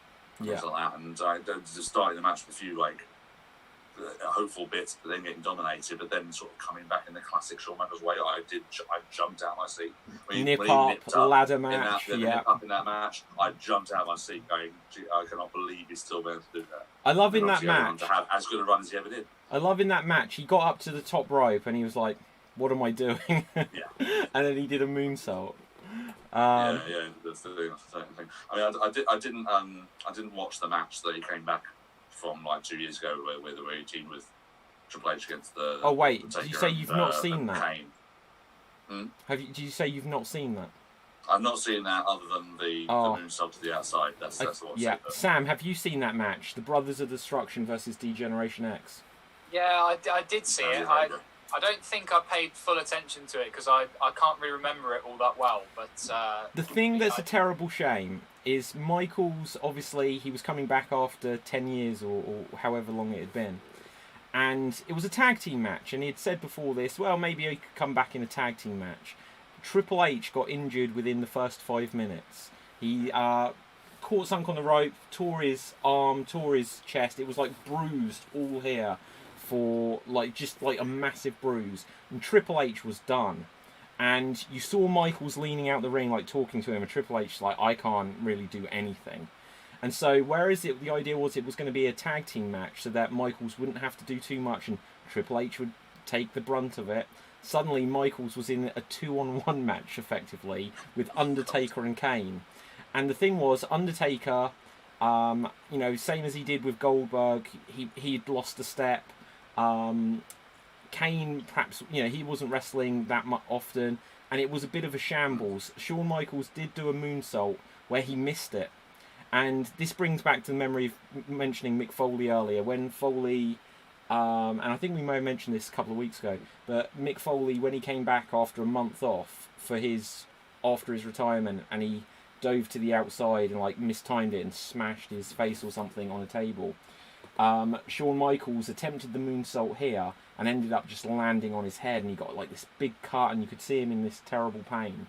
But he continued the match and he did all right. But Michaels said after that, "Nope, I'm done." And it was a shame for him to come back and have this negative experience and for him and that to be that, because everyone obviously really did want, who had mentioned earlier, Shawn Michaels against AJ Styles as the dream match. But I think Michaels realised that this isn't going to help my legacy. Isn't there a clip where you can see him saying to Triple H on the outside of the ring after that match, where he basically says to him, "We're getting too old for this." Yeah. Although, do you know what? That's a classic line from Lethal Weapon. So that I almost feel like that was a joke between them. But yeah, I'm sure it was. Yeah. When was the last time Triple H wrestled? Has he wrestled since then? Asking me. Was it the next tag, Ronda Rousey's tag? No, that was before then. Yeah, I think that might have been. I remember. Unless he's done a Super Showdown or something like that. No, because that was a Super Showdown, and so that was the Australian one, wasn't it? Where they did he wrestle Orton 1-on-1? I think. Didn't he have an Orton match? I can't remember. Wrestle Randy Orton one of the Saudi shows, I think. Okay, we'll look it up. Well, he saves it for Saudi shows, so I don't really watch them. So. I mean, either. Do you know what though? If you watch the Saudi shows, you can see classics such as Bill Goldberg versus The Undertaker. You can see. Oh yeah. I have watched that one before. Do you know what though? Okay, so just briefly, we'll come back to the list in a second. But the Saudi shows, for as good or bad as some of them may be, and without going into like the politics of it, certainly, they do have some like incredibly memorable matches. So the first one they did was the Greatest Royal Rumble, which has got the greatest botch since the Shockmaster of Titus O'Neil sliding under the ring and completely disappearing. Anyway, I forget where we're up to now. Dave, are you on to... Is this next for you? Is this number 2? We haven't heard from Sam about his feelings on Michaels. Oh, sorry, yeah, Sam. Tell us about Shawn Michaels. Well, so I only really know him from after his first retirement then. So I know about his feud with Triple H for the World Heavyweight Championship. It might have been the street fight that you were talking about earlier, where basically both of them ended up with the Crimson Mask, as they call it. Mm-hmm. It went on for ages and ages. There was a couple of times in that feud, I think, where it ended up as a draw as well. I remember there was one where, obviously, Triple H was the champion. Shawn Michaels hit the Sweet Chin Music and then collapsed onto him. And because he'd gone a bit too far, his shoulders were on the mat as well. So when it was counted, I think Eric Bischoff was there. And he was like, "Here is your winner." And still, and it was like a big shock that Triple H was actually still the champion, because it was a double pin. And then obviously that street fight, I think it was Street Fight or a Last Man Standing, whichever it might have been. And I think that one was counted as a no contest as well in the end. But that's the first time I've seen someone where they've both gone up the ramp on a stretcher, and Shawn Michaels actually got off and then carried on. He wanted to carry on a match, but obviously Triple H had gone at that point, and he was kind of I think it was the last man standing, and that's why it was a big thing that he did that, because he was technically then the last man standing. Yeah. And then obviously it goes into the feuds with The Undertaker, obviously retiring Ric Flair as well before that. Do you know what? The thing about that match is it started an annual tradition, which I think we finally got out of at WrestleManias, where the ending of that match was quite famously, Ric Flair's on his knees, he's like crying, and Shawn Michaels like, "I'm sorry, I love you, right? Yeah. I'm sorry, I love you," and then he super kicks him, puts him out of his misery. But then following that, suddenly it was like Undertaker versus Shawn Michaels, and Undertaker is winning, and Michaels is like this, and he's like, stay down. And then the next year, Triple H against the Undertaker, and it's just like, stay down. And it's just like they did it every year in that same slot with like Shawn Michaels or Undertaker or Triple H, just over and over again, and they over milked that. But the first time they did it with Ric Flair and Shawn Michaels in the retirement match for Flair, that was amazing. Just so you know, I've had a little research. So the last Triple H's last singles match was against Orton at Super Showdown in 2019.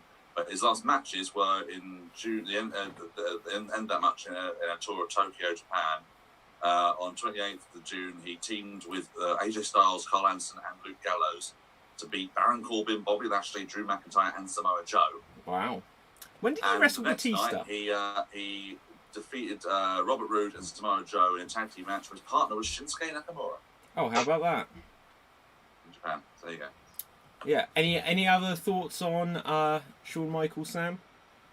Well, I think he was the better half of DX from what I remember. Obviously, I remember it as the comedic duo between the two, and I don't really think Triple H plays the comedic role as well, whereas Shawn Michaels really it played into his strengths, I thought.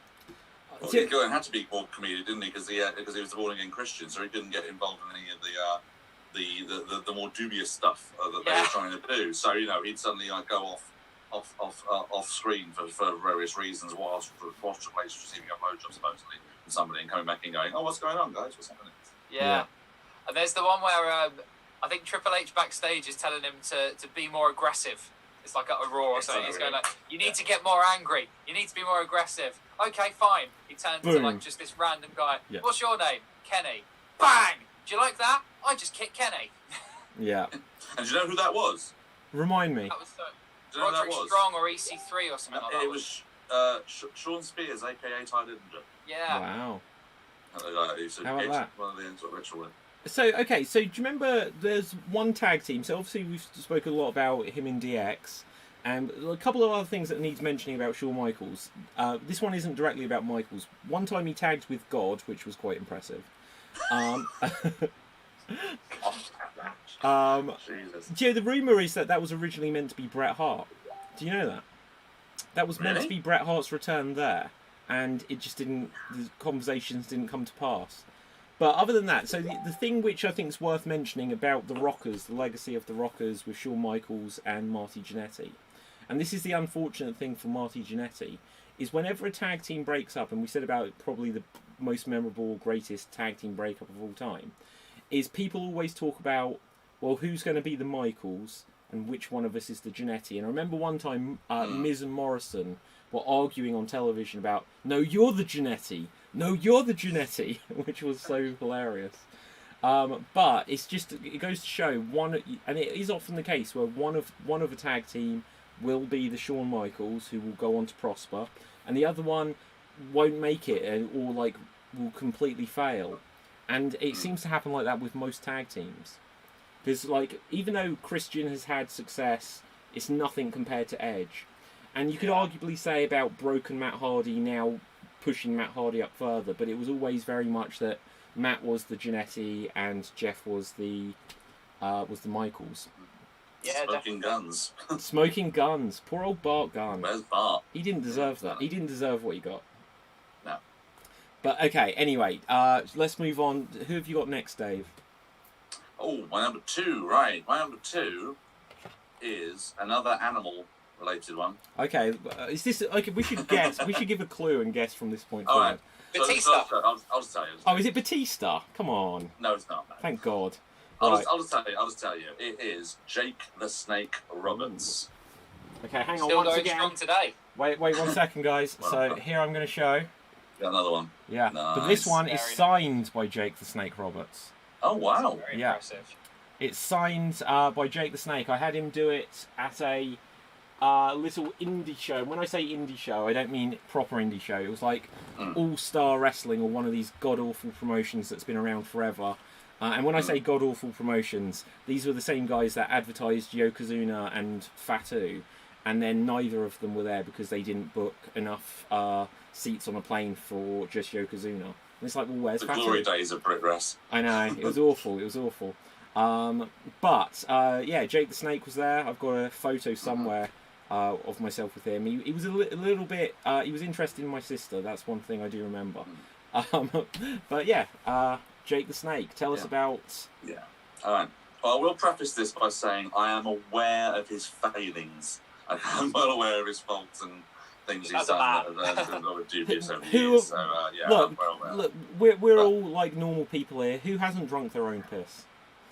Well, hey, they did it in Better Call Saul, so you know, who are we to complain? Yeah. So anyway, so Jake Snake, he was just another guy of those guys that when watching like first time around was just like just a character that just leapt off the television at me, even though he wasn't like, again, not a guy that's a muscle man or a massive athlete or anything like that. He wasn't an athlete or anything like that. But it was just the fact that he was the quiet one, he was the stoic one, he was the one who made you listen to what he was saying. And again, the first WrestleMania I saw, WrestleMania 7, the blindfold match against Rick Martel, and not knowing anything really about either of them or anything like that. I was fine with this match or what have you. I didn't necessarily mind it as much because I just loved the way that Jake commanded the crowd. He was like getting the crowd to calm down and point into areas of the ring, saying where he was, and the crowd would cheer if he was pointing to Martel, and they would cheer absolutely massively trying to get to him. Okay, I'm just going to quickly pause you there because we'll probably never have an opportunity to talk about blindfold matches again. But WWF, I loved that concept. Nowadays, it's obvious that someone can see through it or whatever. But can you remember what the only other blindfold match WWF has ever done is? Yes, I can. It was Triple H against D'Lo Brown. Triple H, D'Lo Brown, and they basically did the exact same shtick. It was great. Yeah. Okay, Dave, continue. Do you remember blindfold matches? Though, do you remember the match that Chris Harris and James Storm, America's Most Wanted, break up in TNA?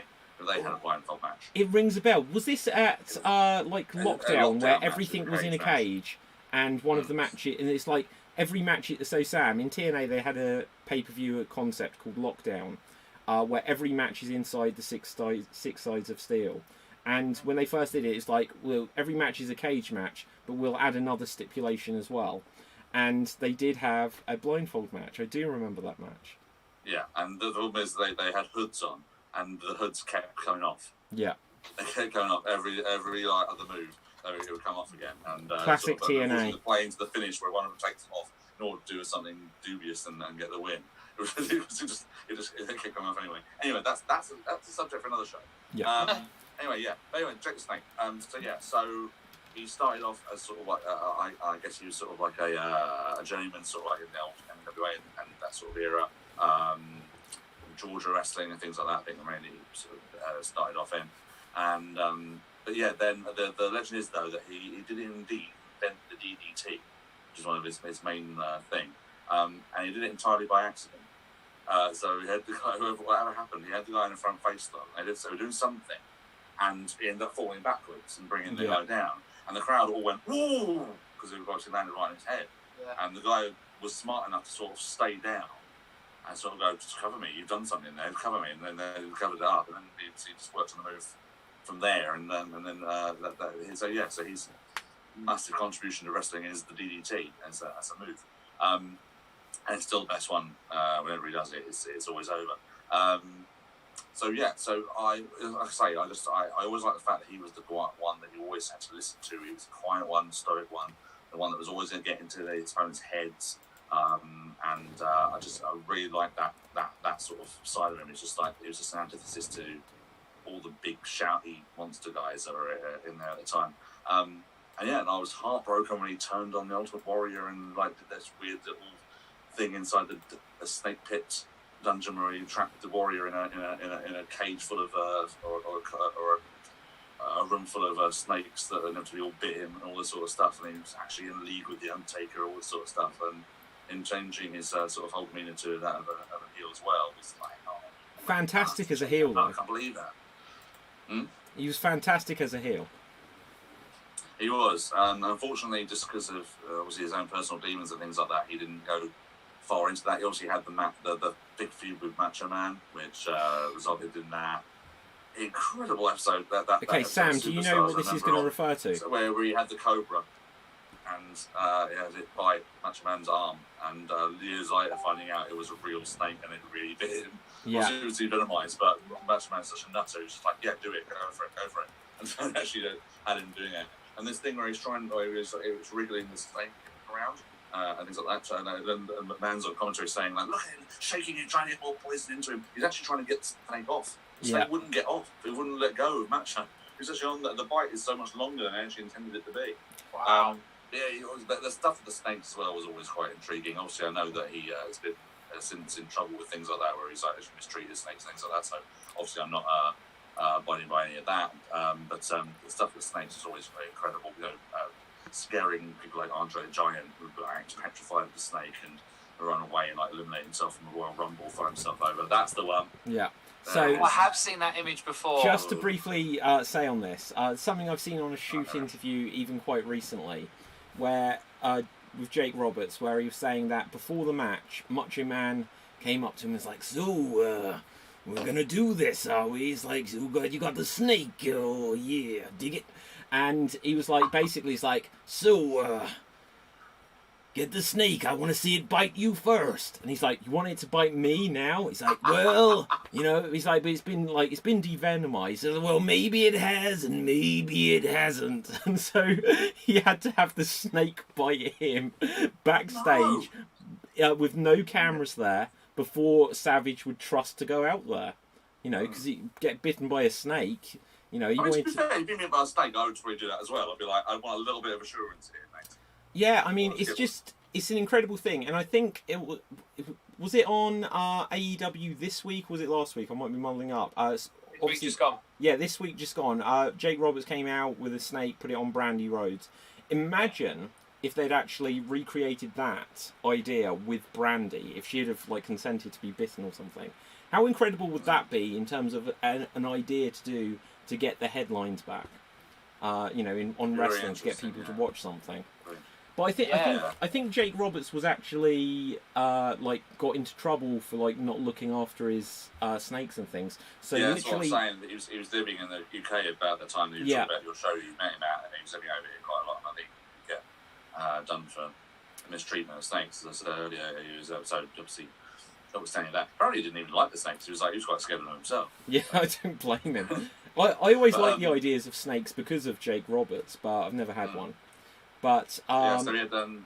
That initial run, he sort of ended because he had that match with the Undertaker that you mentioned earlier. He got tombstone on the floor, and I was like, "Oh my god!" But yeah, apparently, he said he had a lot of demons and misunderstandings with Vince and things like that. He wanted to go into the booking sort of thing. He wanted to wrap up his wrestling and go into sort of the booking team, and Vince didn't allow him. So he went off to WCW and did this sort of a little bit of embarrassing run there because he had this match with Sting, which ended a bit weirdly. So they ended up doing a coal miner's glove match. This sort of thing where they had the wheel of gimmick matches and things like that, and they didn't try and actually gimmick the gimmick itself by actually having it land on a prearranged match. They ended up on a coal miner's glove match, which nobody knew what it was. Literally just had a match where they had to get a coal mining glove and they could use it. And it sort of was a bit where it was trying to get it was trying to thing where he got hit with it, and it was supposed to the Cobra again was trying to make him bite him in the face or something like that, and it wasn't doing it, and so I had to pretend it was on there, and so you can see him sort of smacking the snake, trying to go to sort of make it bite him, all that sort of stuff. But yeah, no, he went away for a little while, and came back at the '96 Rumble, and it's still one of my favourite Rumble matches. Still one of my favourite Rumble moments. Him coming back and the roar of the crowd when he came out, and his theme music is one of my favourite theme musics in wrestling. Is that original theme of his. Notwithstanding, obviously, I can't really say he's had a huge amount of classic matches and things like that, but just in terms of someone growing up and admiring someone who's different, sort of going against the sort of the grain of the overblown shouty wrestler and things like that, and the guy that was really just psychologically in tune with everything in a wrestling match. I just love watching him wrestle. Yeah, no, absolutely. Sam, have you seen much Jake Roberts? No, I've not seen a lot of him at all. I saw him on AEW. I've seen him on AEW the last few weeks, and I can definitely see what Dave's talking about with his delivery of promos. You know, the fact that it is kind of that cold, quiet, calculated kind of thing. It's very creepy, to say the least, watching him now. Yeah. He did make me laugh, actually, on this week's AEW, because he came out to the ring wearing a face mask, but then during the match just had it under his chin. Yeah. So he wasn't wearing it at all. And then, obviously, as you say, he brought the snake out and put it over Brandy Rhodes. I think the fact that not many wrestlers actually are given an animal to work with probably says a lot about him as well. The fact that he managed to get that as over as he did. I can't remember, apart from Rowan and his spider recently. His mechanical spider. Okay, there's a few. So we had the British Bulldogs. Yeah, the British Bulldogs had a bulldog called Matilda. Right. Yeah, and Bulldog Solo had Winston. Sorry, who had what? And Bulldog Solo had Winston. Oh right, yeah. Who else? On WCW, who was the Steve Mongo McMichael always came out with a Chihuahua. Yeah. But that was when he was a commentator. Tryout as well. Yeah. There's been a few dogs. Ricky Steamboat have had a little feud with Jake Roberts over the fact that Jake had a snake, but Ricky, to counteract that, had like a Komodo dragon as well. He brought a dragon out. Yeah. That is amazing. Yeah, had a little standoff with it. And who can forget the Kennel from Hell match? Not that it was actually their gimmick pets, but Pepper, yeah. Little Pepper. Oh my gosh. Okay, so what was I was about to say something about Jay. Oh yeah, so he did such a good promo when he debuted in, I was about to say TNA, in AEW, where he's in the ring with Cody, and he's like, I was always told never turn your back on someone that you respect or that you fear. And he just turned and mic drops it, and Cody caught the microphone, and the whole audience was like, oh! Yeah. It was great. Such good. His comeback story is amazing. His comeback story. Have you watched the Resurrection of Jake Roberts? Yes, hell of a documentary, The Resurrection of Jake Roberts, produced by Diamond Dallas Page, saying about how he helped turn Jake Roberts' life around. And do you know what? Even Diamond Dallas Page is a Hall of Famer now, and if anything that he deserved to go into the Hall of Fame for, it doesn't matter about what world championships he won in WCW or his career there. I think just what he's done since with his DDP Yoga DDPY, and turning around the life of Scott Hall, turning around the life of Jake Roberts, and there might be some other wrestlers he's helped, like the DDP Yoga. I can say I use it myself, right, and it's great.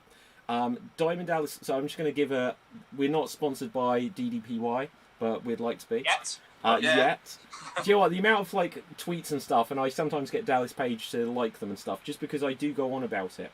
But Diamond Dallas Page, before he became WCW World Champion, I even think the first time, herniated discs in his back, which is the exact injury which I've done 3 times. I've got such a terrible back. But he worked out how he could recover, and so that he could keep wrestling, keep being fit. And then he started teaching it to people, and he does it with Jake Roberts, got him into shape, with Scott Hall. But Chris Jericho's career was over. You hear that AJ Styles has used it, and loads of wrestlers have turned to Dallas Page's yoga regime, and it's very effective. As well. Sorry? Big Show did it as well. I don't know if you remember, a few years ago, he came into the ring, and there's a picture actually of him versus Braun Strowman one year, and then the following year. And it's amazing the difference between the two, where the first year they were a little bit out of shape. They had a little bit of a belly sticking out, whereas the following year, Big Show actually had, I don't know if it was a 4-pack or a 6-pack or something like that, but he'd really slimmed down and bulked up, and I think part of that was down to DDPY. Wow. Yeah, no, it's fantastic. And I love that he's got wrestling ideas for all of the yoga moves. So my favourite one, and so anyone watching this, I'm going to give you the easiest tip on DDP Yoga right now. It's that Diamond Dallas Page will do this thing where it's making the diamond sign, but he uses it in part of the training. So if you literally push your fingers as hard against each other as you can, and your thumb as hard against each other as you can, and you literally are pushing, so the same force going one way as the other way, you'll feel it in your shoulders, and this is called dynamic resistance. And just doing stuff like this, stretches which use your own body weight, it works muscles, and it can get you fit. You'll do, my favourite one is human cannonball. If you've never seen a DDPY workout video, you'll hear that a lot. Anyway, let's move on. Sam, who have you got next? My number 2, this won't really come as a surprise to anybody, because we spoke about him in as much depth as we could a couple of weeks ago. I've got The Rock as my number 2 pick. Oh. Interesting. I thought it'd be number 1. Okay. Well, yeah, the greatest wrestler of all time, Sam, I think I remember you saying. He's my favourite wrestler. I don't necessarily think he's the greatest of all time. But he's one of these ones where, inside and outside the ring, he's been excellent. Whether it be his feuds with Stone Cold or his match against Hulk Hogan, in the ring, I was always thoroughly entertained. I've actually got an article saved about the origin of people's elbow from what I was talking about a couple of weeks ago. yeah, I love the fact that he's so entertaining, as well as obviously very technically sound in the ring as well, I'd say. And yeah, what more can you say about the most electrifying man in all of entertainment? Yes, absolutely. Now, hang on, guys. I am just actually going to have to check something. Okay, now this is fine. I was seeing something like a strange glitch on the screen. I thought we could literally just see Sam's face, and that was all. But we're all there God, still. We're all terrifying for the audience, wouldn't it? See that? Okay. Even I don't want to see that. Okay, so yeah, let's see what can we add. Oh, so my thoughts. We haven't really like debated stuff, so I haven't really like poo-hooed anyone's ideas. But here it comes. So, oh, good. I'm first. Okay, no. So I think The Rock is one of the greatest entertainers that they've had in the wrestling business. He doesn't meet what I would say my criteria for being in the conversation of the greatest of all time. Just because he does like the worst looking sharpshooter, as I mentioned before, a couple of weeks ago. Just sit down, Rocky. That's all you needed to do. It would have helped it so much. But yeah, it's as we discussed a couple of weeks ago, because I didn't rate him as like my favourite, but it really highlighted it to me. And if you've not seen the previous episode or heard the previous episode where we go deep dive onto The Rock, I found it really difficult to remember any of his actual matches. Which, for that reason alone, I couldn't include him in the conversation.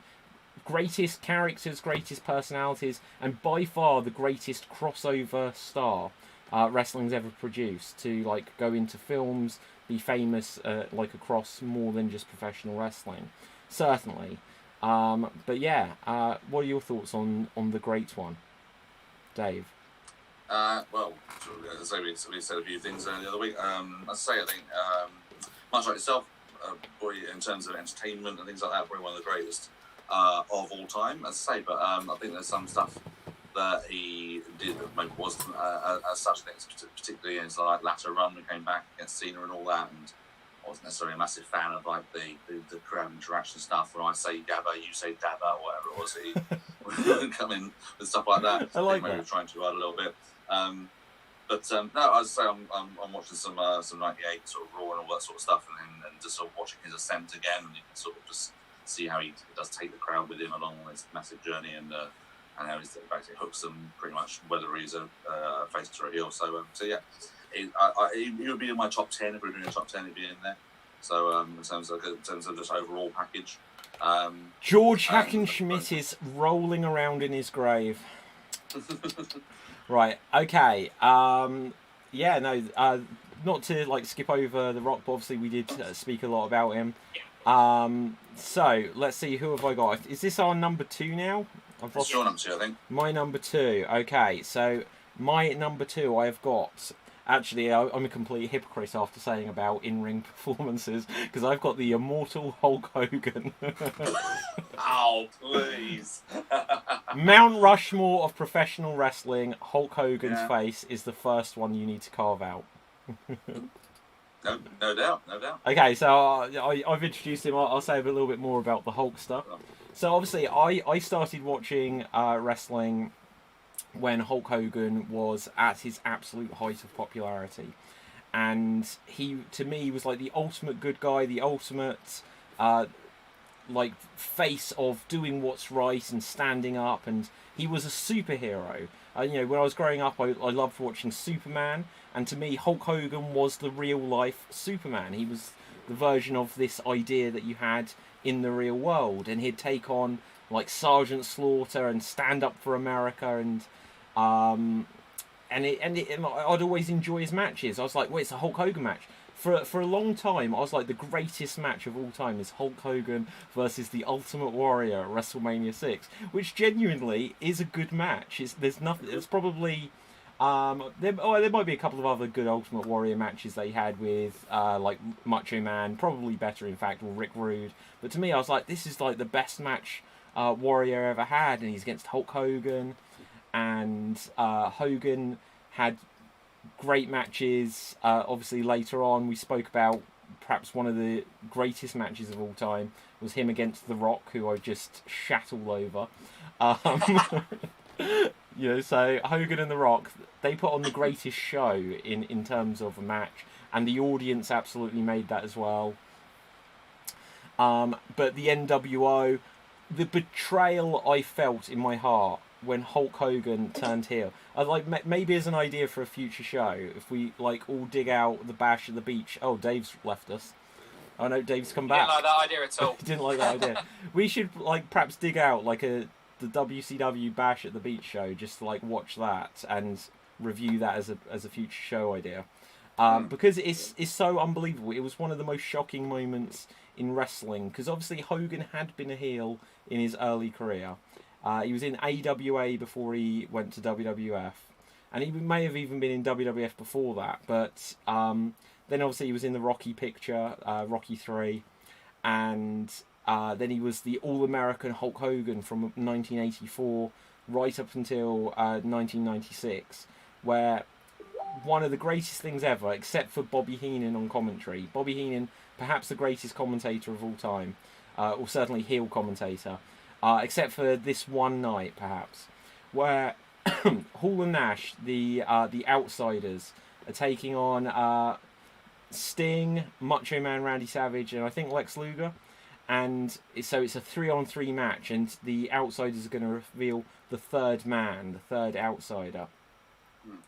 And the Outsiders are dominating, and Randy Savage is down in the ring, and Hulk Hogan walks out, red and yellow. The audience are going crazy. Hulk Hogan's going to come and save Sting, and he's going to save the Macho Man. And he turns heel. He drops the leg drop on Randy Savage in the ring. But for some inexplicable reason, as Hogan's coming down the aisle, Bobby Heenan on commentary is like, yes, but what side is he on? And it's like, why would you give this away? Why would you even plant that seed in someone's head? This guy has been a face for at least 12 years. Like, the greatest good guy in all of professional wrestling. Why would you signpost that he's about to turn heel? But despite that, like, if you watched it live at the time, you wouldn't have even paid that any attention. And then when he did it, the amount of litter that came flying into the ring, you don't see things like this in wrestling anymore. But especially when the NWO first was a thing, like, the audience hated them at first. Like, later on they became cool and they were on, you know, they liked the NWO. But at first, they just couldn't believe the betrayal. Hulk Hogan turned on America. Hulk Hogan turned on the fans. And I remember in that first promo, first of all, he said, "We're the New World Organization," and he got the name wrong. But also, because he was such a bad guy, he's like, "As far as I'm concerned, those fans can stick it," which was like the ultimate not attitude era tough guy talk to really put it to the fans. Yeah. But yeah, like Hulk Hogan, so there's so many high points to his career. Obviously, there's some low ones which kind of have like tainted things in more recent years. But I separate as much as I can. Obviously, you can't perhaps with someone like Benoit, but I like to separate the personal life away from like the character. Yeah, Sam, what's your thoughts? Well, I can understand why you'd go for Hulk Hogan. I obviously, as I said earlier, don't know as much about Hulk Hogan as you two do. He's definitely one of those names who, even people who are not into wrestling, even to this day, still know the name Hulk Hogan. Yeah. And they know him as a wrestler. They don't know him as anything else, you know. And he had so many great things. You know, it was the 21 or 22-inch pythons. 24-inch pythons. Oh, 24. Sorry, I undersold him there. I'm talking modern day, obviously. Yeah. Yeah, you know, there's that side of it. You know, there's the iconic handlebar moustache and the long blonde hair. And then obviously that equally iconic is the kind of slightly less or the more unkempt version of that with the dark shadow underneath that as well. And even now, you know, everyone goes crazy for Hulk Hogan. Exactly, there you go. But even now, everyone goes crazy for Hulk Hogan. They still got all of that stuff at the end, and they do all of that. And yeah, you know, the fact that he can still do that, however many years down the line, he was the first person to lift someone as large as Andre the Giant as well, wasn't he? Well, allegedly, but not in terms of that sort of scale. Yeah, but he wasn't.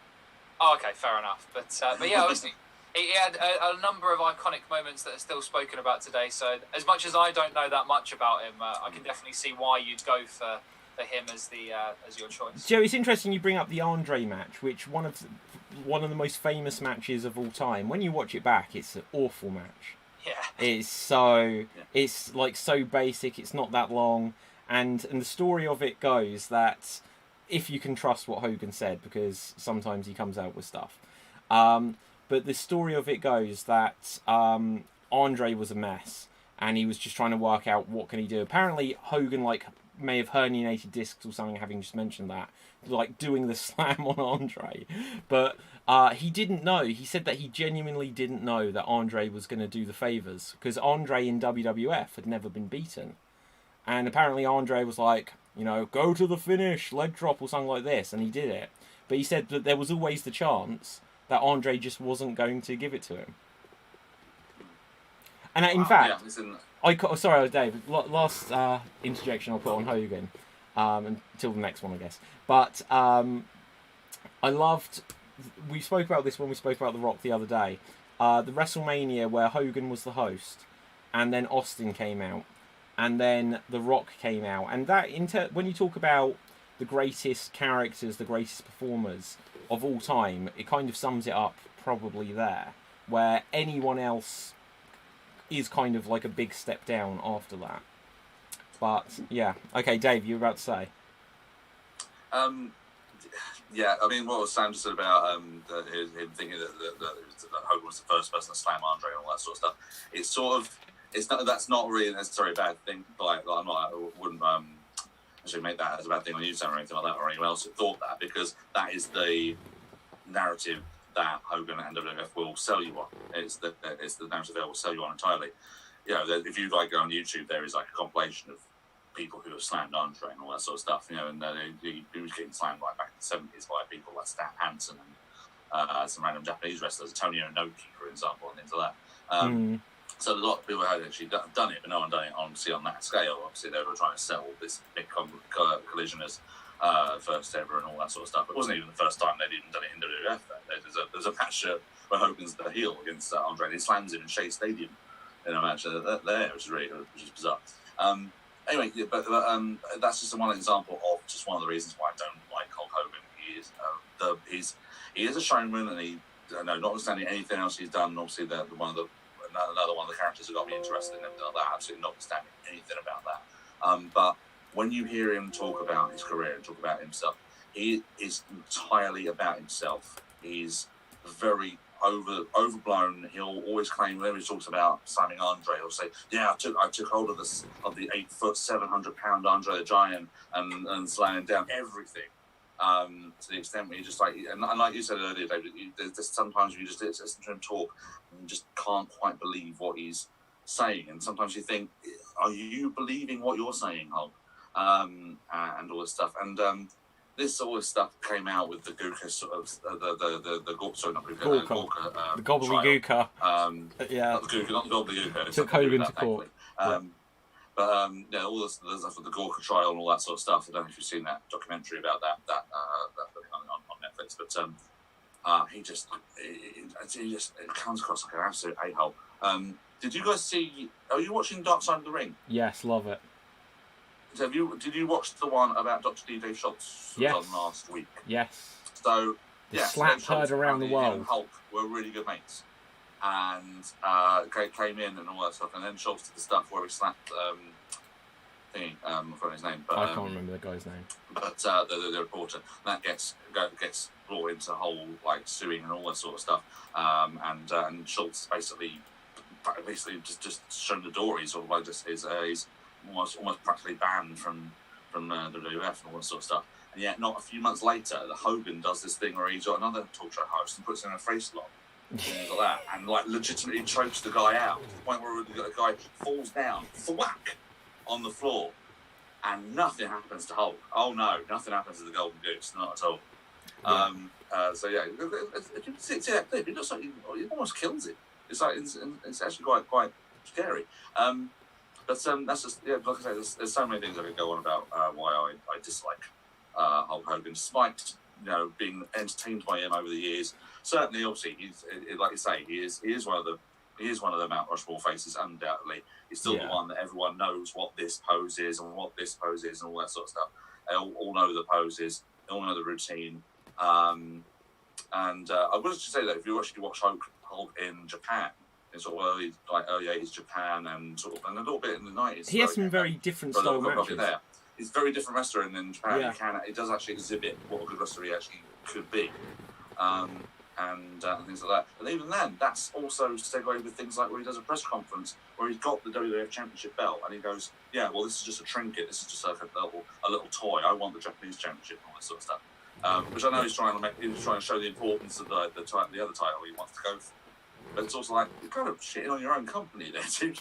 It's like, I'm very, very scaled in terms of my opinions of Hulk Hogan. The thing I'm going to say, in not necessarily specifically Hogan's defence, but some of these people, it's like I've seen so many interviews, not just with wrestlers, but with other people. But if you particularly look at wrestlers when they're talking about things from their career, is that it is the thing like in the episode of The Simpsons where they're like, I think you'll find in episode 224 where like mega fans like us will be like, no, Hogan, you and the Warrior did this, and like Hogan doesn't remember it. He hasn't watched these things back. He wrestlers, especially in the 80s, they're off doing their steroids and cocaine and stuff like this. They're not going to remember anything that they actually did. So when they then have to do these shoot interviews, which obviously been around for 15 odd years, and now there's podcasts and they're getting interviewed and people are going to pay them to make appearances and talk about stuff, they've just got to say something, I think is a lot of the time. And because Hogan's a storyteller and he'll just say anything with confidence, you don't want to be like, oh, I can't remember that, brother. He's going to say something, But like Hogan, the negative side of Hogan, when you keep away from like the darkest parts of his story, the most negative parts, is like the classic negative side of the Hogan story is that he's like the ultimate politician. That he went to WCW, and suddenly WCW brought in all of his friends, Jimmy Hart and Jim Duggan, and then Randy Savage. Not that there's anything wrong with Savage, but suddenly he brought in all of his gang. When he went to TNA, on the same show that Hogan turned up, suddenly there was Jimmy Hart and Ric Flair and the Nasty Boys and all of this kind of stuff. The Nasty Boys versus the Dudley Boys, amazing. I'm pleased that just happened, even though it wasn't great. But yeah, so there are the idea that he has his cronies around him, and that the thing I will say fairness to him is he tapped out to Kurt Angle. He put over The Undertaker again for the world title. He lost to The Rock. So he put a lot of people over when he came back to the WWE. And he always looks like he knows when to do business. Like famously, he wouldn't put over Bret Hart and stuff like this. And I can comment on whether or not that's like fair or something. But at the same time, if suddenly Bret Hart was going to beat him in that era, Bret Hart was 6'0" and Hogan's 6'8", and it's just going to be like, I'm just going to look like a douchebag. It's probably his mentality back then. So famously, he wouldn't put over Shawn Michaels at SummerSlam 2005. Like I said, he'd put over everyone else. But that's one of the most hilarious matches of all time, just for Michaels overselling. And this goes into the negative side. So this is this isn't the immovable force and the irresistible object. This is the douchebag force and the scumbag object. Just trying to out-douche. Like, I'm not going to lose, brother. And Michaels is just like, well, I'm going to oversell the power of Hulk Hogan to such a degree that he was like doing backflips and things. Oh, dear. Anyway, who's next, guys? Who's next? I mean, Dave was number one. Number one! Number one. I can't guess what your number ones are at all now because they've both gone. Because I thought Sanford would be The Rock, and I thought you'd have The Rock in there as well, David, but you've gone shit on him. So I'm not going to be that. My number one is the best there is, the best there was, and the best there ever will be, Bret the Hitman Hart. Oh, yes. Okay, so Dave, I can actually just say that this is also my number one. So the Simpsons Bret Hart is back. Oh, we go then. Bret Hart is my number one, but Dave, you can have the honours to go first. Okay. So yeah, another one that again sort of leapt off the screen at me when I was a kid, sort of like seeing the Hart Foundation for the first time. I mean, I will admit I was particularly taken with his partner Jimmy Anvil at first because he was like this crazy bulky guy with the crazy beard, exactly, and his old comeback for a while. But yeah, but just when it was sort of started off his singles run at that point, it was quite intriguing just to watch him doing. He was on TV quite regularly, so like seeing his sort of style he was doing, which is a little bit different from like the big muscle bound guys. I mean, he's good, Dave, but he's no Tom McGee. Well, there we are.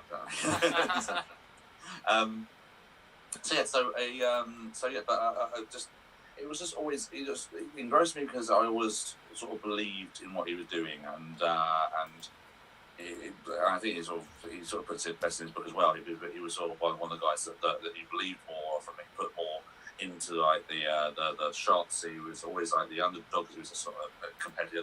He was a smaller guy, so he sort of like had that underdog sort of status. But at the same time, he was always had this element of this guy is a superior wrestler. He will kick your ass. And so he obviously went into that amazing match at SummerSlam '91 against Mr. Perfect, where he won the IC title for the first time. And started off a really nice run there, and I think over just to obviously go through his whole career, because obviously there's a lot to take in. But I think even in sort of like his weaker sort of like years, in terms of when he wasn't necessarily in the main event or wasn't being given the spotlight that maybe arguably could have been, he was still wrestling like lower down guys and making them look really good. So like there's a period like the early In Your House shows where he's against people like Hakushi, the Japanese wrestler, really great wrestler, and people like Jean-Pierre Lafitte, who everyone will know now as PCO. Unbelievable. Do you know like what? Just to segue on that, Dave, like I didn't realise for like a year who PCO was, and when I found out, I was like, no. Yeah. Pierre the Quebec. Absolutely. So he's wrestling like these mid-level guys and making them look good and all this sort of stuff. Even though most of the time he will win, but it's always a case of him being shit and serving up salad as it goes, because like he was feuding with Jean-Pierre Lafitte because Jean-Pierre Lafitte stole his jacket. Yeah. I want my jacket back match.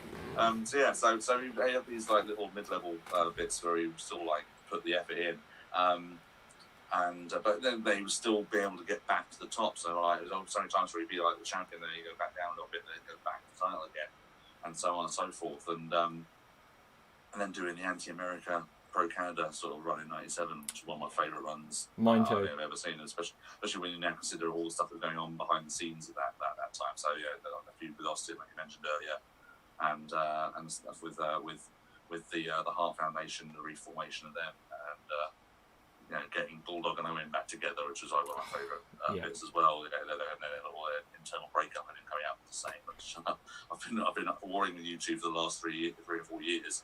You're my family, and this is like we're only feuding because they want us to and all that sort of stuff. And like, Owen, I love you, Davey, I love you, all this sort of stuff. And getting them together again, one of my favourite segments. And then him just looking out the crowd like evilly as if to say, I know your game.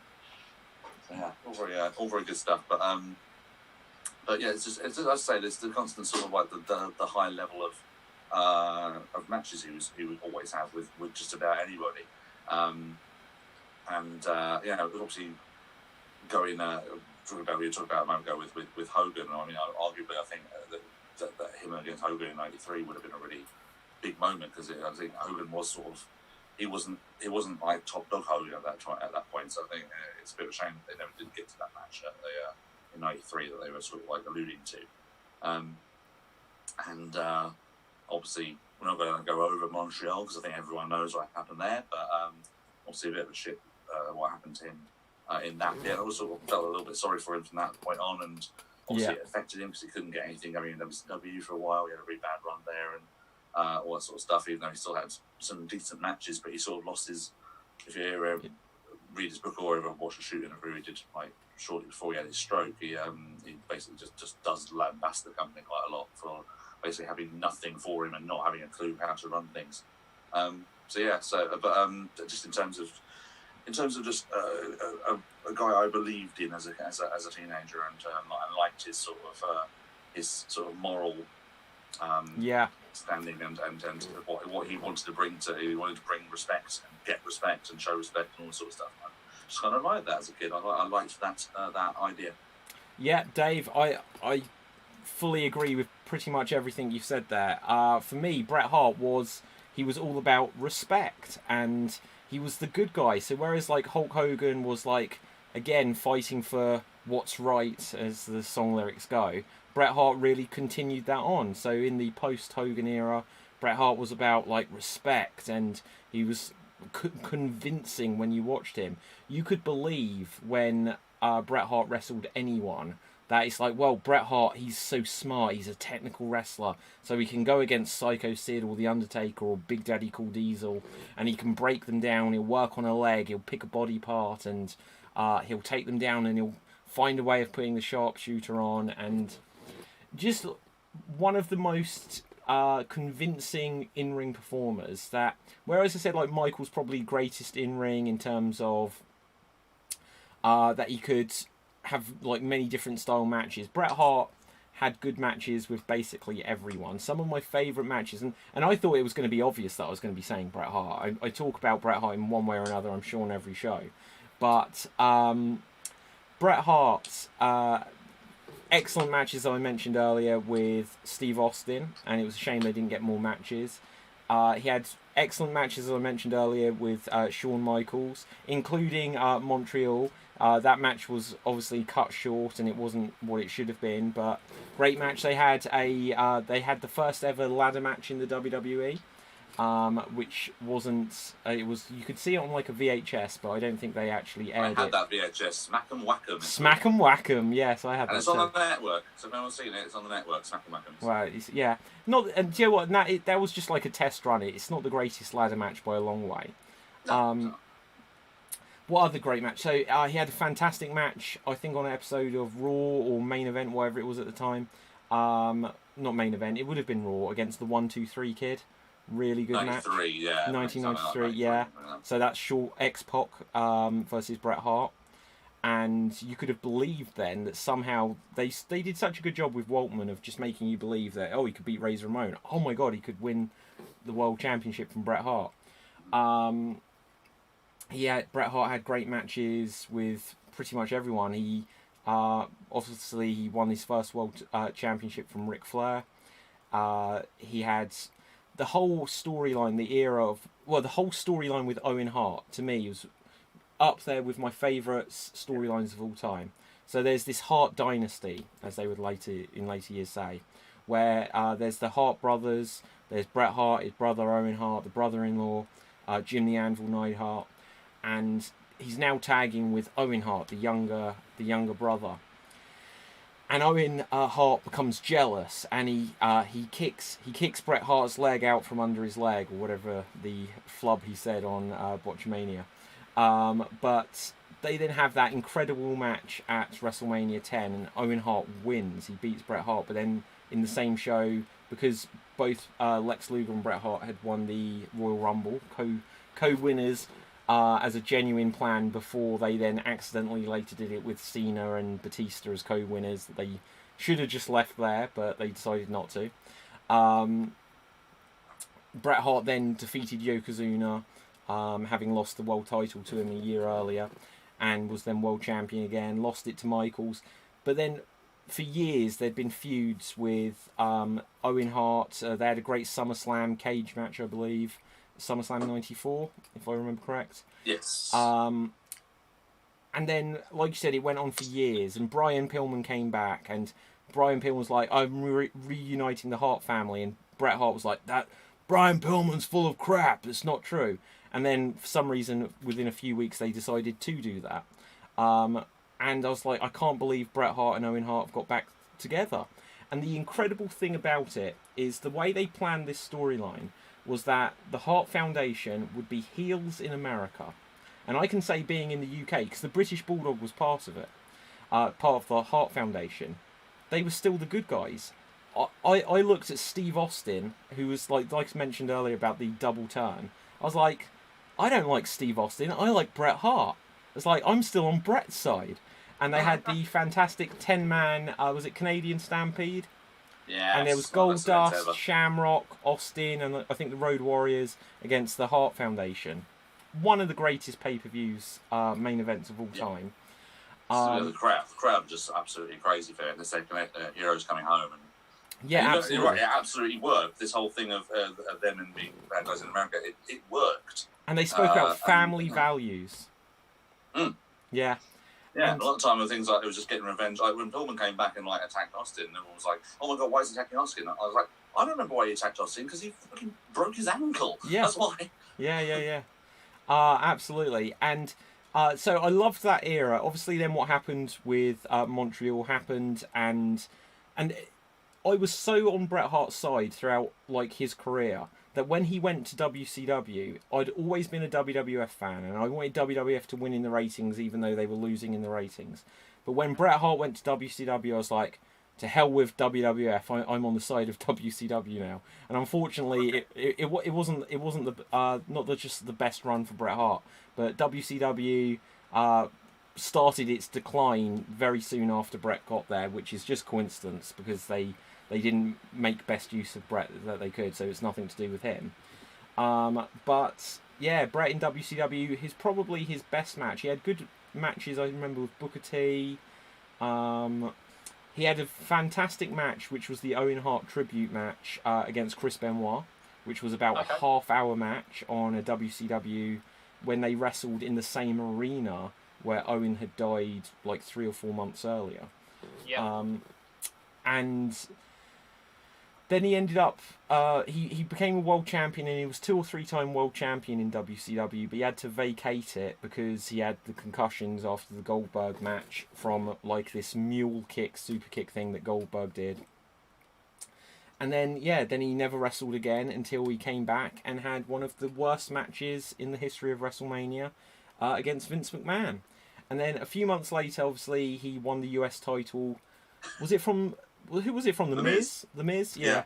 And that was like a 2-minute nonsense schmoz thing. But when he was Team Nexus versus Team WWE, and Bret Hart was in it, and he wrestled, I think, Heath Slater in that, suddenly Bret Hart was doing like atomic drops and like moves that he used to do. And it's like, why didn't you do this against McMahon? You know? Well, I think mainly, I mean, to be fair to him, it's mostly because his first sort of contact stuff he did. He couldn't ever be hit, is the main thing. Obviously, no one could ever hit him in the head or anything like that, or pretend to, or anything like that. Anytime he ever got hit, it was like when McMahon kicked him in the balls and he sold it like he'd been shot and all that sort of stuff, which was funny, but it was also like still like elements of like, oh my god, he's still got that amazing Bret Hart selling, which I really loved as well. Even just going down from that, it's like, oh, he's actually done that. That was actually really convincing. Yeah, he couldn't do anything. So it was literally that match would have been a lot better had it been like just literally 5 minutes of Bret just destroying Vince and such like. But you would have thought with everything we know about Bret, about how he can put matches together, you would have thought he would have been able to work out, okay, what can I do? What are all of the moves in wrestling that I can do? Because like I said, Heath Slater, he body slammed in atomic drop, stuff like this. It's like, well, if he could do that, if he could work out just 5 or 10 moves, because literally it was like raking the eyes and stomp and hit, and it's like, oh god, Bret, give us something. The problem is the thing is those are moves where he doesn't actually have to impact anything on himself. Like literally punching, an atomic drop, and a slam. I know, but he didn't. He later used them in SummerSlam, but he didn't do them in the Mania match. So obviously he felt a bit more confident with what he could do later on. But there are so many moves, and like McMahon's obviously very limited. Apparently, Kurt Angle was so heartbroken that he wanted the match with Bret Hart, and so when he came back to wrestle Vince McMahon, Kurt Angle was in TNA, and apparently Bret Hart ended up like phoning Kurt Angle. Was like, look, no, this isn't going to be a proper match. You know, we're not missing out on this thing that you're heartbroken that we're not having. But yeah. Okay, so Dave, we've both said our number one, so now it is down to Sam. Who is your the pressure Funaki now. number one? My number one is a wrestler that has been going for a very long time. He's been mentioned a couple of times in the show. He's still wrestling today. Jerry the King Lawler. No. Any more guesses? You're more than welcome to have a couple of guesses. Still wrestling today. Still wrestling today in the other bits. Still wrestling. Has been a part of a number of different promotions over the years. Has been a world champion. Goldberg. No. Wait, hang on. Brutus the Barber Beefcake. I'm sure he retired. No. Not Brutus the Barber Beefcake. Undertaker? Well, I'll probably put it this way. My number 3 was Stone Cold Steve Austin. My number 2 was The Rock. The only person who can be number 1 is a man that beat both of them on the same night. Oh, good. Yeah. Right. Oh, Dave, who were you going to think it was then? I thought you just said Triple H. Oh, God. No. No, my number 1 wrestler of all time is Le Champion, Chris Jericho. Good choice.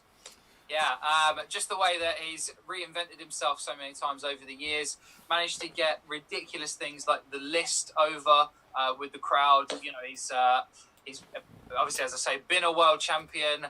He's played so many different characters, whether he's the sneaky heel who like steals the victories, or he was the Big Show's little sidekick during a tag team title run that they had.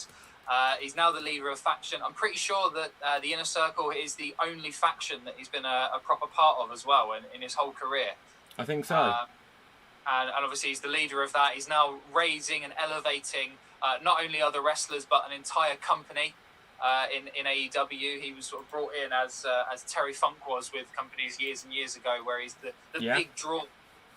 The fact that after WWE he managed, the reason he had the match with Kenny Omega in Japan was because he wanted to prove that he could still sell out an arena just using his name as Chris Jericho.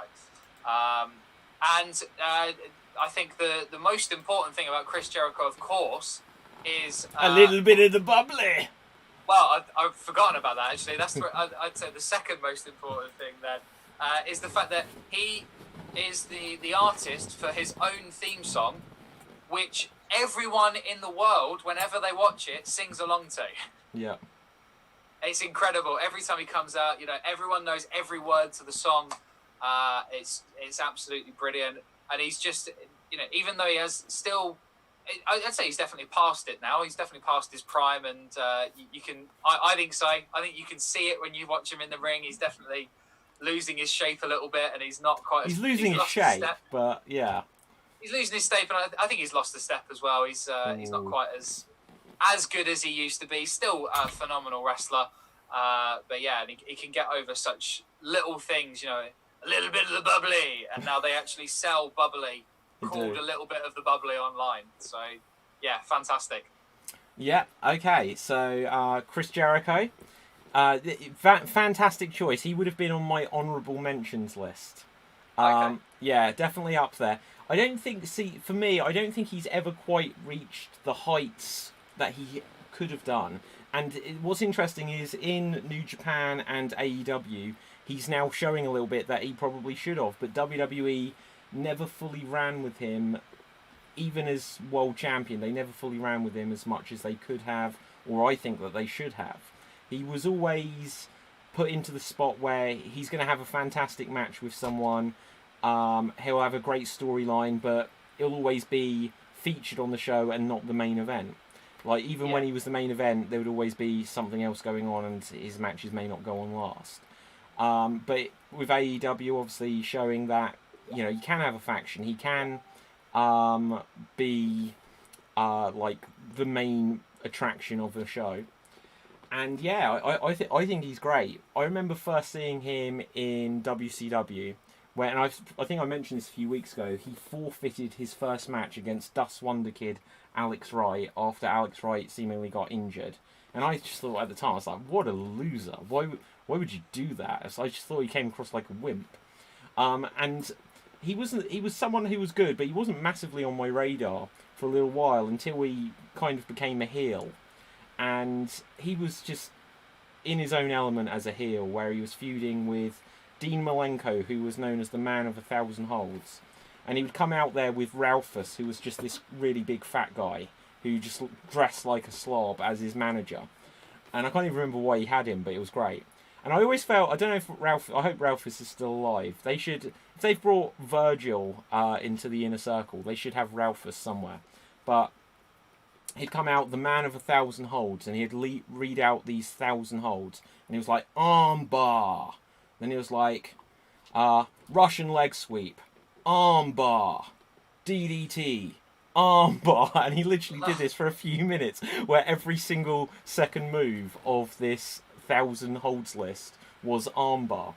But yeah, he had great matches in WCW. Obviously, he had great matches in WWE throughout most of his career. I mentioned one of my favourites earlier was against Shawn Michaels. He had great matches. Did Chris Jericho, Chris Benoit, and Kurt Angle have a ladder match? Am I remembering that at WrestleMania? Just triple threat match. Triple threat for the European, European and Intercontinental Championship. So many good matches. I'd say he is a good choice. I have no qualms with that. Dave, what do you think on Jericho? Yeah, 100% agree with that. And I still think today he's still like doing some very funny stuff. If you watch that video he did about the Triple H's 25 years in wrestling, and the absolute utter subtle sarcasm in what he says. I've not seen it. It's hilarious. So his dominating 25 years when, in fact, most of the time when Triple H and Jericho were wrestling in their sort of heyday, Triple H was slagging Jericho off for something rotten and absolutely shitting on him backstage and all that sort of stuff. So, there must have been some sort of sarcasm in that statement. But certainly, like you say, just a guy who just rolls with the punches and just changes things up when he needed to, and like I say, I mean, obviously he's gone back and done on his word. We've said that WWE would be the last place he'd ever wrestle for, and obviously he's since then wrestled for 2 other companies. But like I say, it was a case of needing to prove his worth again, I guess, and he's doing that rather well at the moment with AEW. But nothing really to add there. You both raised most of the good points. I mean, there have been some segments maybe not so great, but again, it's another one that makes chicken salad out of shit. So he can make most stuff work. Yeah, something that's worth mentioning with Jericho as well, just where we spoke about like The Rock as a crossover star, obviously, and like you said about Sam, you said about him singing his own theme tune. So with Fozzy, he's had like genuine crossover success with music. I think he's written at least 4 books in his autobiography series. He hosts a podcast. He's got so many different aspects to him, and clearly you can see the stuff in AEW where he's got his fingerprints all over ideas and stuff. He's a very talented guy in lots of different areas, very creative. Yeah, definitely, and the fact that it's been such a long time, and he's had so many different hits with different roles that he's played as well. I think for me, he was actually the easiest pick of my top 5. Wow, was him straight in at number 1. Okay, let's see. We won't perhaps bash this out forever because obviously we've taken some time with this. But if from what we've said, can we agree on, if not like an order to the top 5 of who should be in the top 5 between the 3 of us? Well, I think our number 1s have to be in the top 5 because obviously 2 of us have agreed on one of the number 1s. So number 1. So Jericho and Bret, I think. Well, hang on, Sam. Would you agree that Bret should be in there? Just so we. Well, I don't know a lot about Bret Hart. I only sort of know I've seen little clips of him. I've seen the match against the unknown wrestler. I think you mentioned it before. Whose name was Tom? Oh, Tom McGee. Yeah, I've seen that match. Yeah. And I've also seen the clip of him taking a spear from Goldberg, where he's got the steel plate underneath. I love that. Yeah. I have no qualms with him being in the top 5. He obviously wouldn't be one of mine because I've never really seen him before. But from what I understand of him, and the fact that I know the phrase "the best there is, the best there was, and the best there ever will be," even though I don't know too much about him, I think shows that he is he's definitely worthy of that spot. Okay, I would agree with Jericho. Any you agree with that, don't you, Dave? Yeah, we'll go with Jericho in there. Okay, so who else do we have? Okay, so let's get controversial. What are our feelings on Hulk Hogan? I'd say no. Ooh. My heart. Ooh. You know what? Just for the fact that Sam said no, I'm going to say no as well. I'm going to say yes. Okay. So who else have we got in our next spots on the list? Well, you and I have both got The Undertaker and AJ Styles. I feel like at least one of those should go in. Yeah. I think for longevity's sake, the Undertaker maybe. Yeah, I don't know. Okay, Dave, so what was your number 3, Sam? What was your number 2? My number 2 is The Rock. My number 3 was Oh, Austin. hang on. Let's start with The Rock here. Right, okay, so do we think The Rock deserves to get in, Dave? So he's in my top 10. So sort of in there. I mean, my top 5, I think, in terms of the actual greatest of all time, probably is a little bit controversial. So I've probably got the weakest top 5 of the ones that are in there in terms of names you immediately think of. So I don't have an issue with not putting Jake the Snake or Ricky the Dragon Steamboat in there. So I don't mind taking my top 2 out of there. Wow. So I'm no problem with that. I guess in terms of his follow-up success and everything like that, and as I said, he didn't make of himself in that time. I guess he's borderline, I guess. Yeah, I'd say The Rock is borderline. I would certainly say The Undertaker should go in before The Rock should. Yeah. Okay, so we've got Jericho, Bret Hart, Undertaker. Yeah. Definitely, yeah.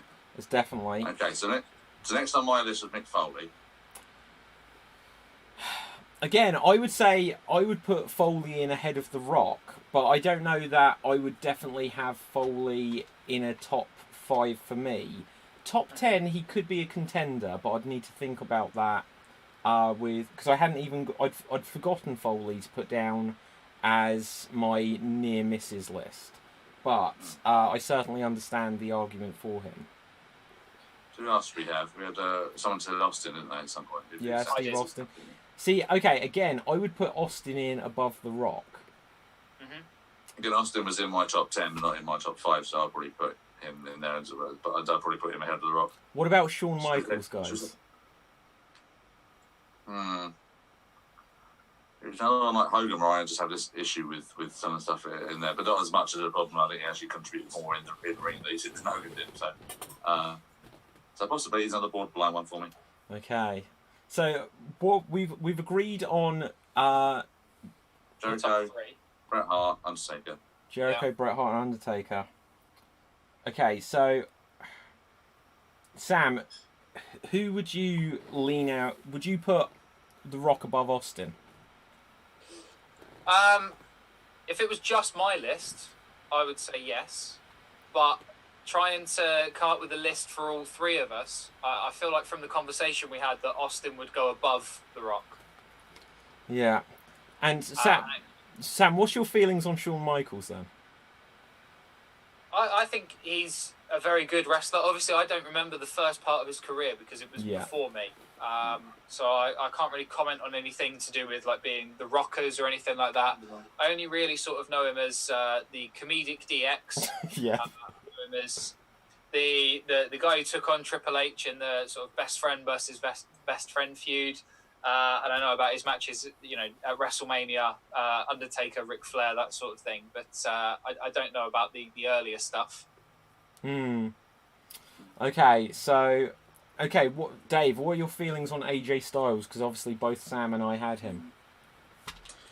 We did both have him, didn't you? Okay, well, as we both had him, I think maybe he could be in there, just squeak in there, perhaps, because he has had as long a career as everyone else, and he's still able to go up with the best of them. So I have no objection with AJ being in there. So we've got Jericho, we've got did we say? I can't remember if we said Austin. We've got the Undertaker, Bret Hart, Undertaker, and AJ Styles. So it's that 5th and final spot. I would give it to Austin. You'd give it to Austin, Sam?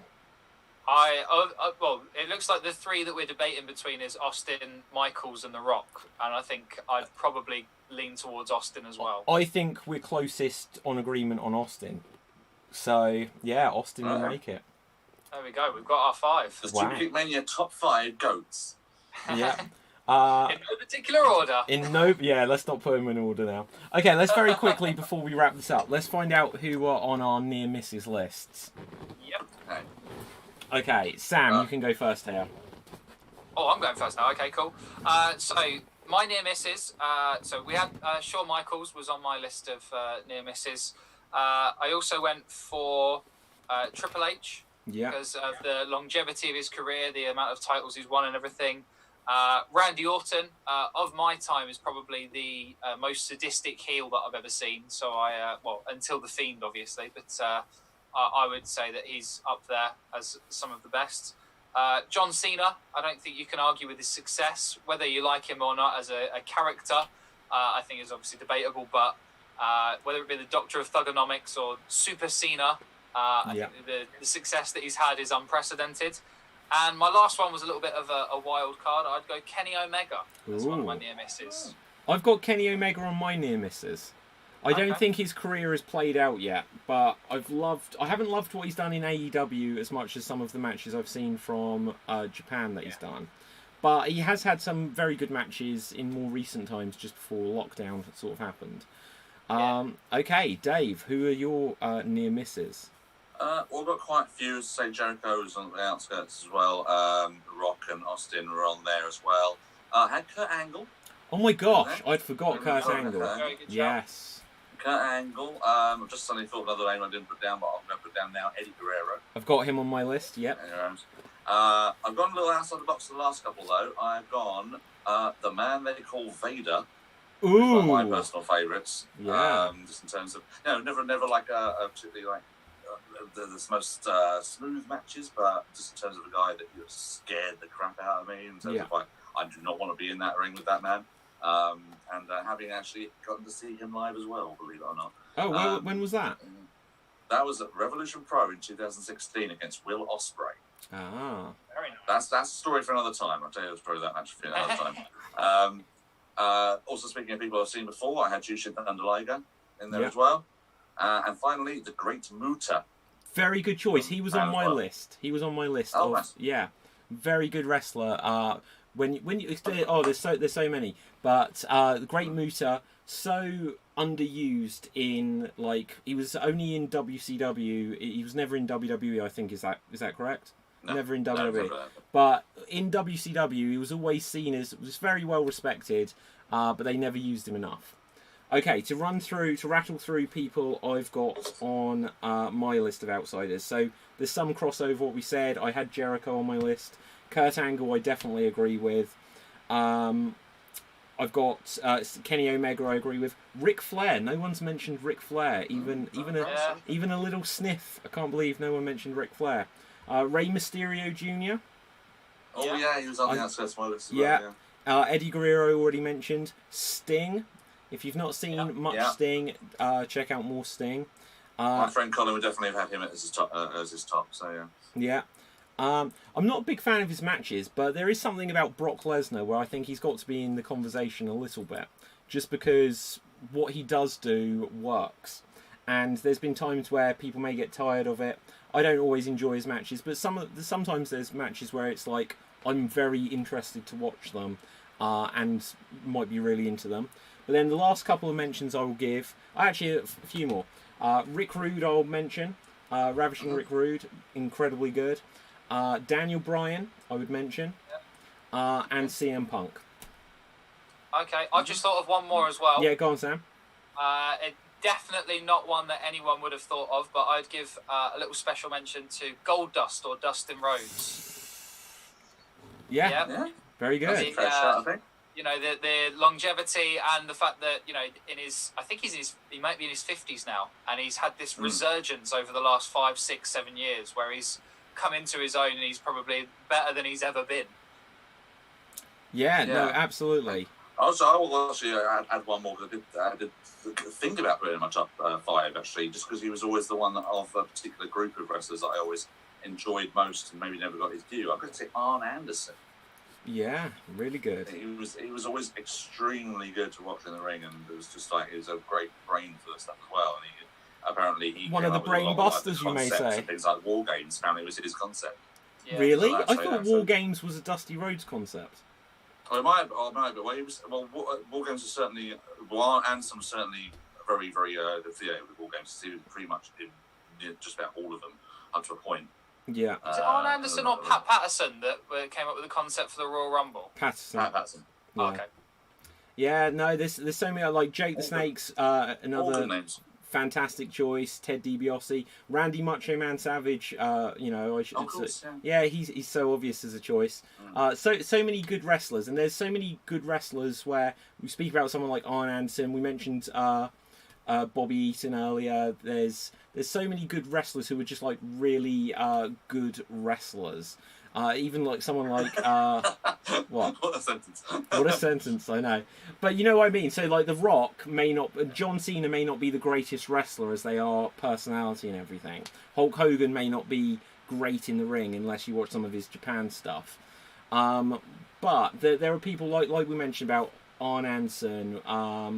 If like Terry Funk, there's just people that may not be at the top, and there's people like we mentioned about like Jeff Hardy, stuff like this, people who you'll consistently get good matches out of. Rob Van Dam, Sabu, Chris Benoit, obviously we didn't really touch upon for obvious reasons. People like that who could be in the conversation if it was purely on in-ring work and stuff like this, but yeah. Wow, in depth guys, in depth. Yeah. I'm very interested. Yes, I agree. agree. We've never been in depth though. Very true, very true. Okay, we'll work out what our plan is for future episodes. I think Sam, it probably by the natural order of things will be your responsibility to choose a subject for next time. Well, that is a responsibility I'll take very seriously over the next week. Okay, excellent. So, anything else we need to say before we wrap up here? Not that I can think of. Okay then, we'll leave it there. So, my name is David Postansky. You can follow me on Facebook, Twitter and Instagram at David Postansky. Sam, where can we find you? You can find me in all of the places that appear behind me now and that have taken away my body. I'm just reflecting. No. You can find me on Facebook, Sam George Performer. You can find me on Twitter and Instagram at Samuel O. George. Oh, George. Oh, George. And Dave, where can we find you? I want to be a floating head now. You can find me on Twitter at Degrino, active page on Facebook, David Anthony Green. That doesn't get updated very regularly. Not at the moment, anyway. And yeah, you can find the three of us most nights on the Extreme Improv Extremes show. Yes. Usually Wednesdays and Thursdays. So we missed you on the last show, guys. Missed you both. I think that was the first show where neither of you were on it. So. I was saying, how was it last night? I didn't manage to watch it, but yeah. Awful, mate. Awful. David was evil at the end of it, making a joke about me. I did. Right, okay. I'll look forward to seeing that back then. Okay, so yes, of course. So the Extreme Improv Extreme show is going to be on Facebook, YouTube, Twitter, Twitch and Mixer on Wednesdays and Thursdays. Check out the Extreme Improv Facebook page to find out what time it's going to be on, because we did play around with it slightly and we're still working out. It's usually about 9 o'clock UK time, of course. This is the Superkick Mania Pro Wrestling Podcast, which has its own Twitter account at Superkick Mania, and of course Extreme Improv is on all of these platforms which I just mentioned by following any of them /Extreme Improv, so facebook.com/Extreme Improv or youtube.com/Extreme Improv, for example. And we have lots of other podcasts which are all part of the Extreme Improv Podcast Network, and you can find the links to all of them. If you like comedy, there's the Extreme Improv Radio Rumble Show and many, many more. The links to all of them are on the Extreme Improv website, www.extremeimprov.co.uk. So this has been the Superkick Mania Pro Wrestling Podcast. Until next time, I hope you all stay safe, and bye for now. Bye. Bye, guys. Buddy. And I need to find out how to stop this. There we go. End. 10, 9, ignition sequence start. 6, 5, 4, 3, 2, 1. Liftoff. We have a liftoff.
start. 6, 5, 4, 3, 2, 1. Liftoff. We have a liftoff.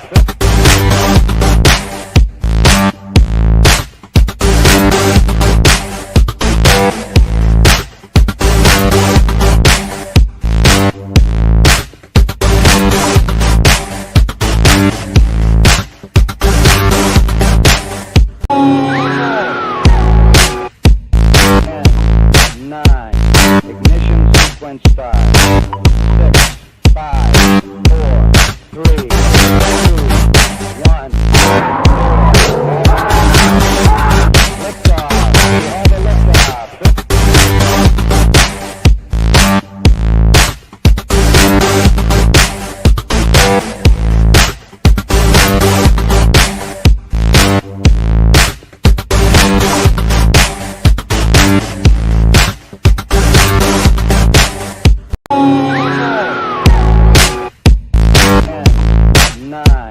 Ignition sequence start.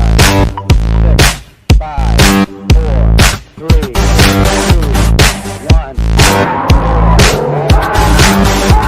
Liftoff. We have a liftoff.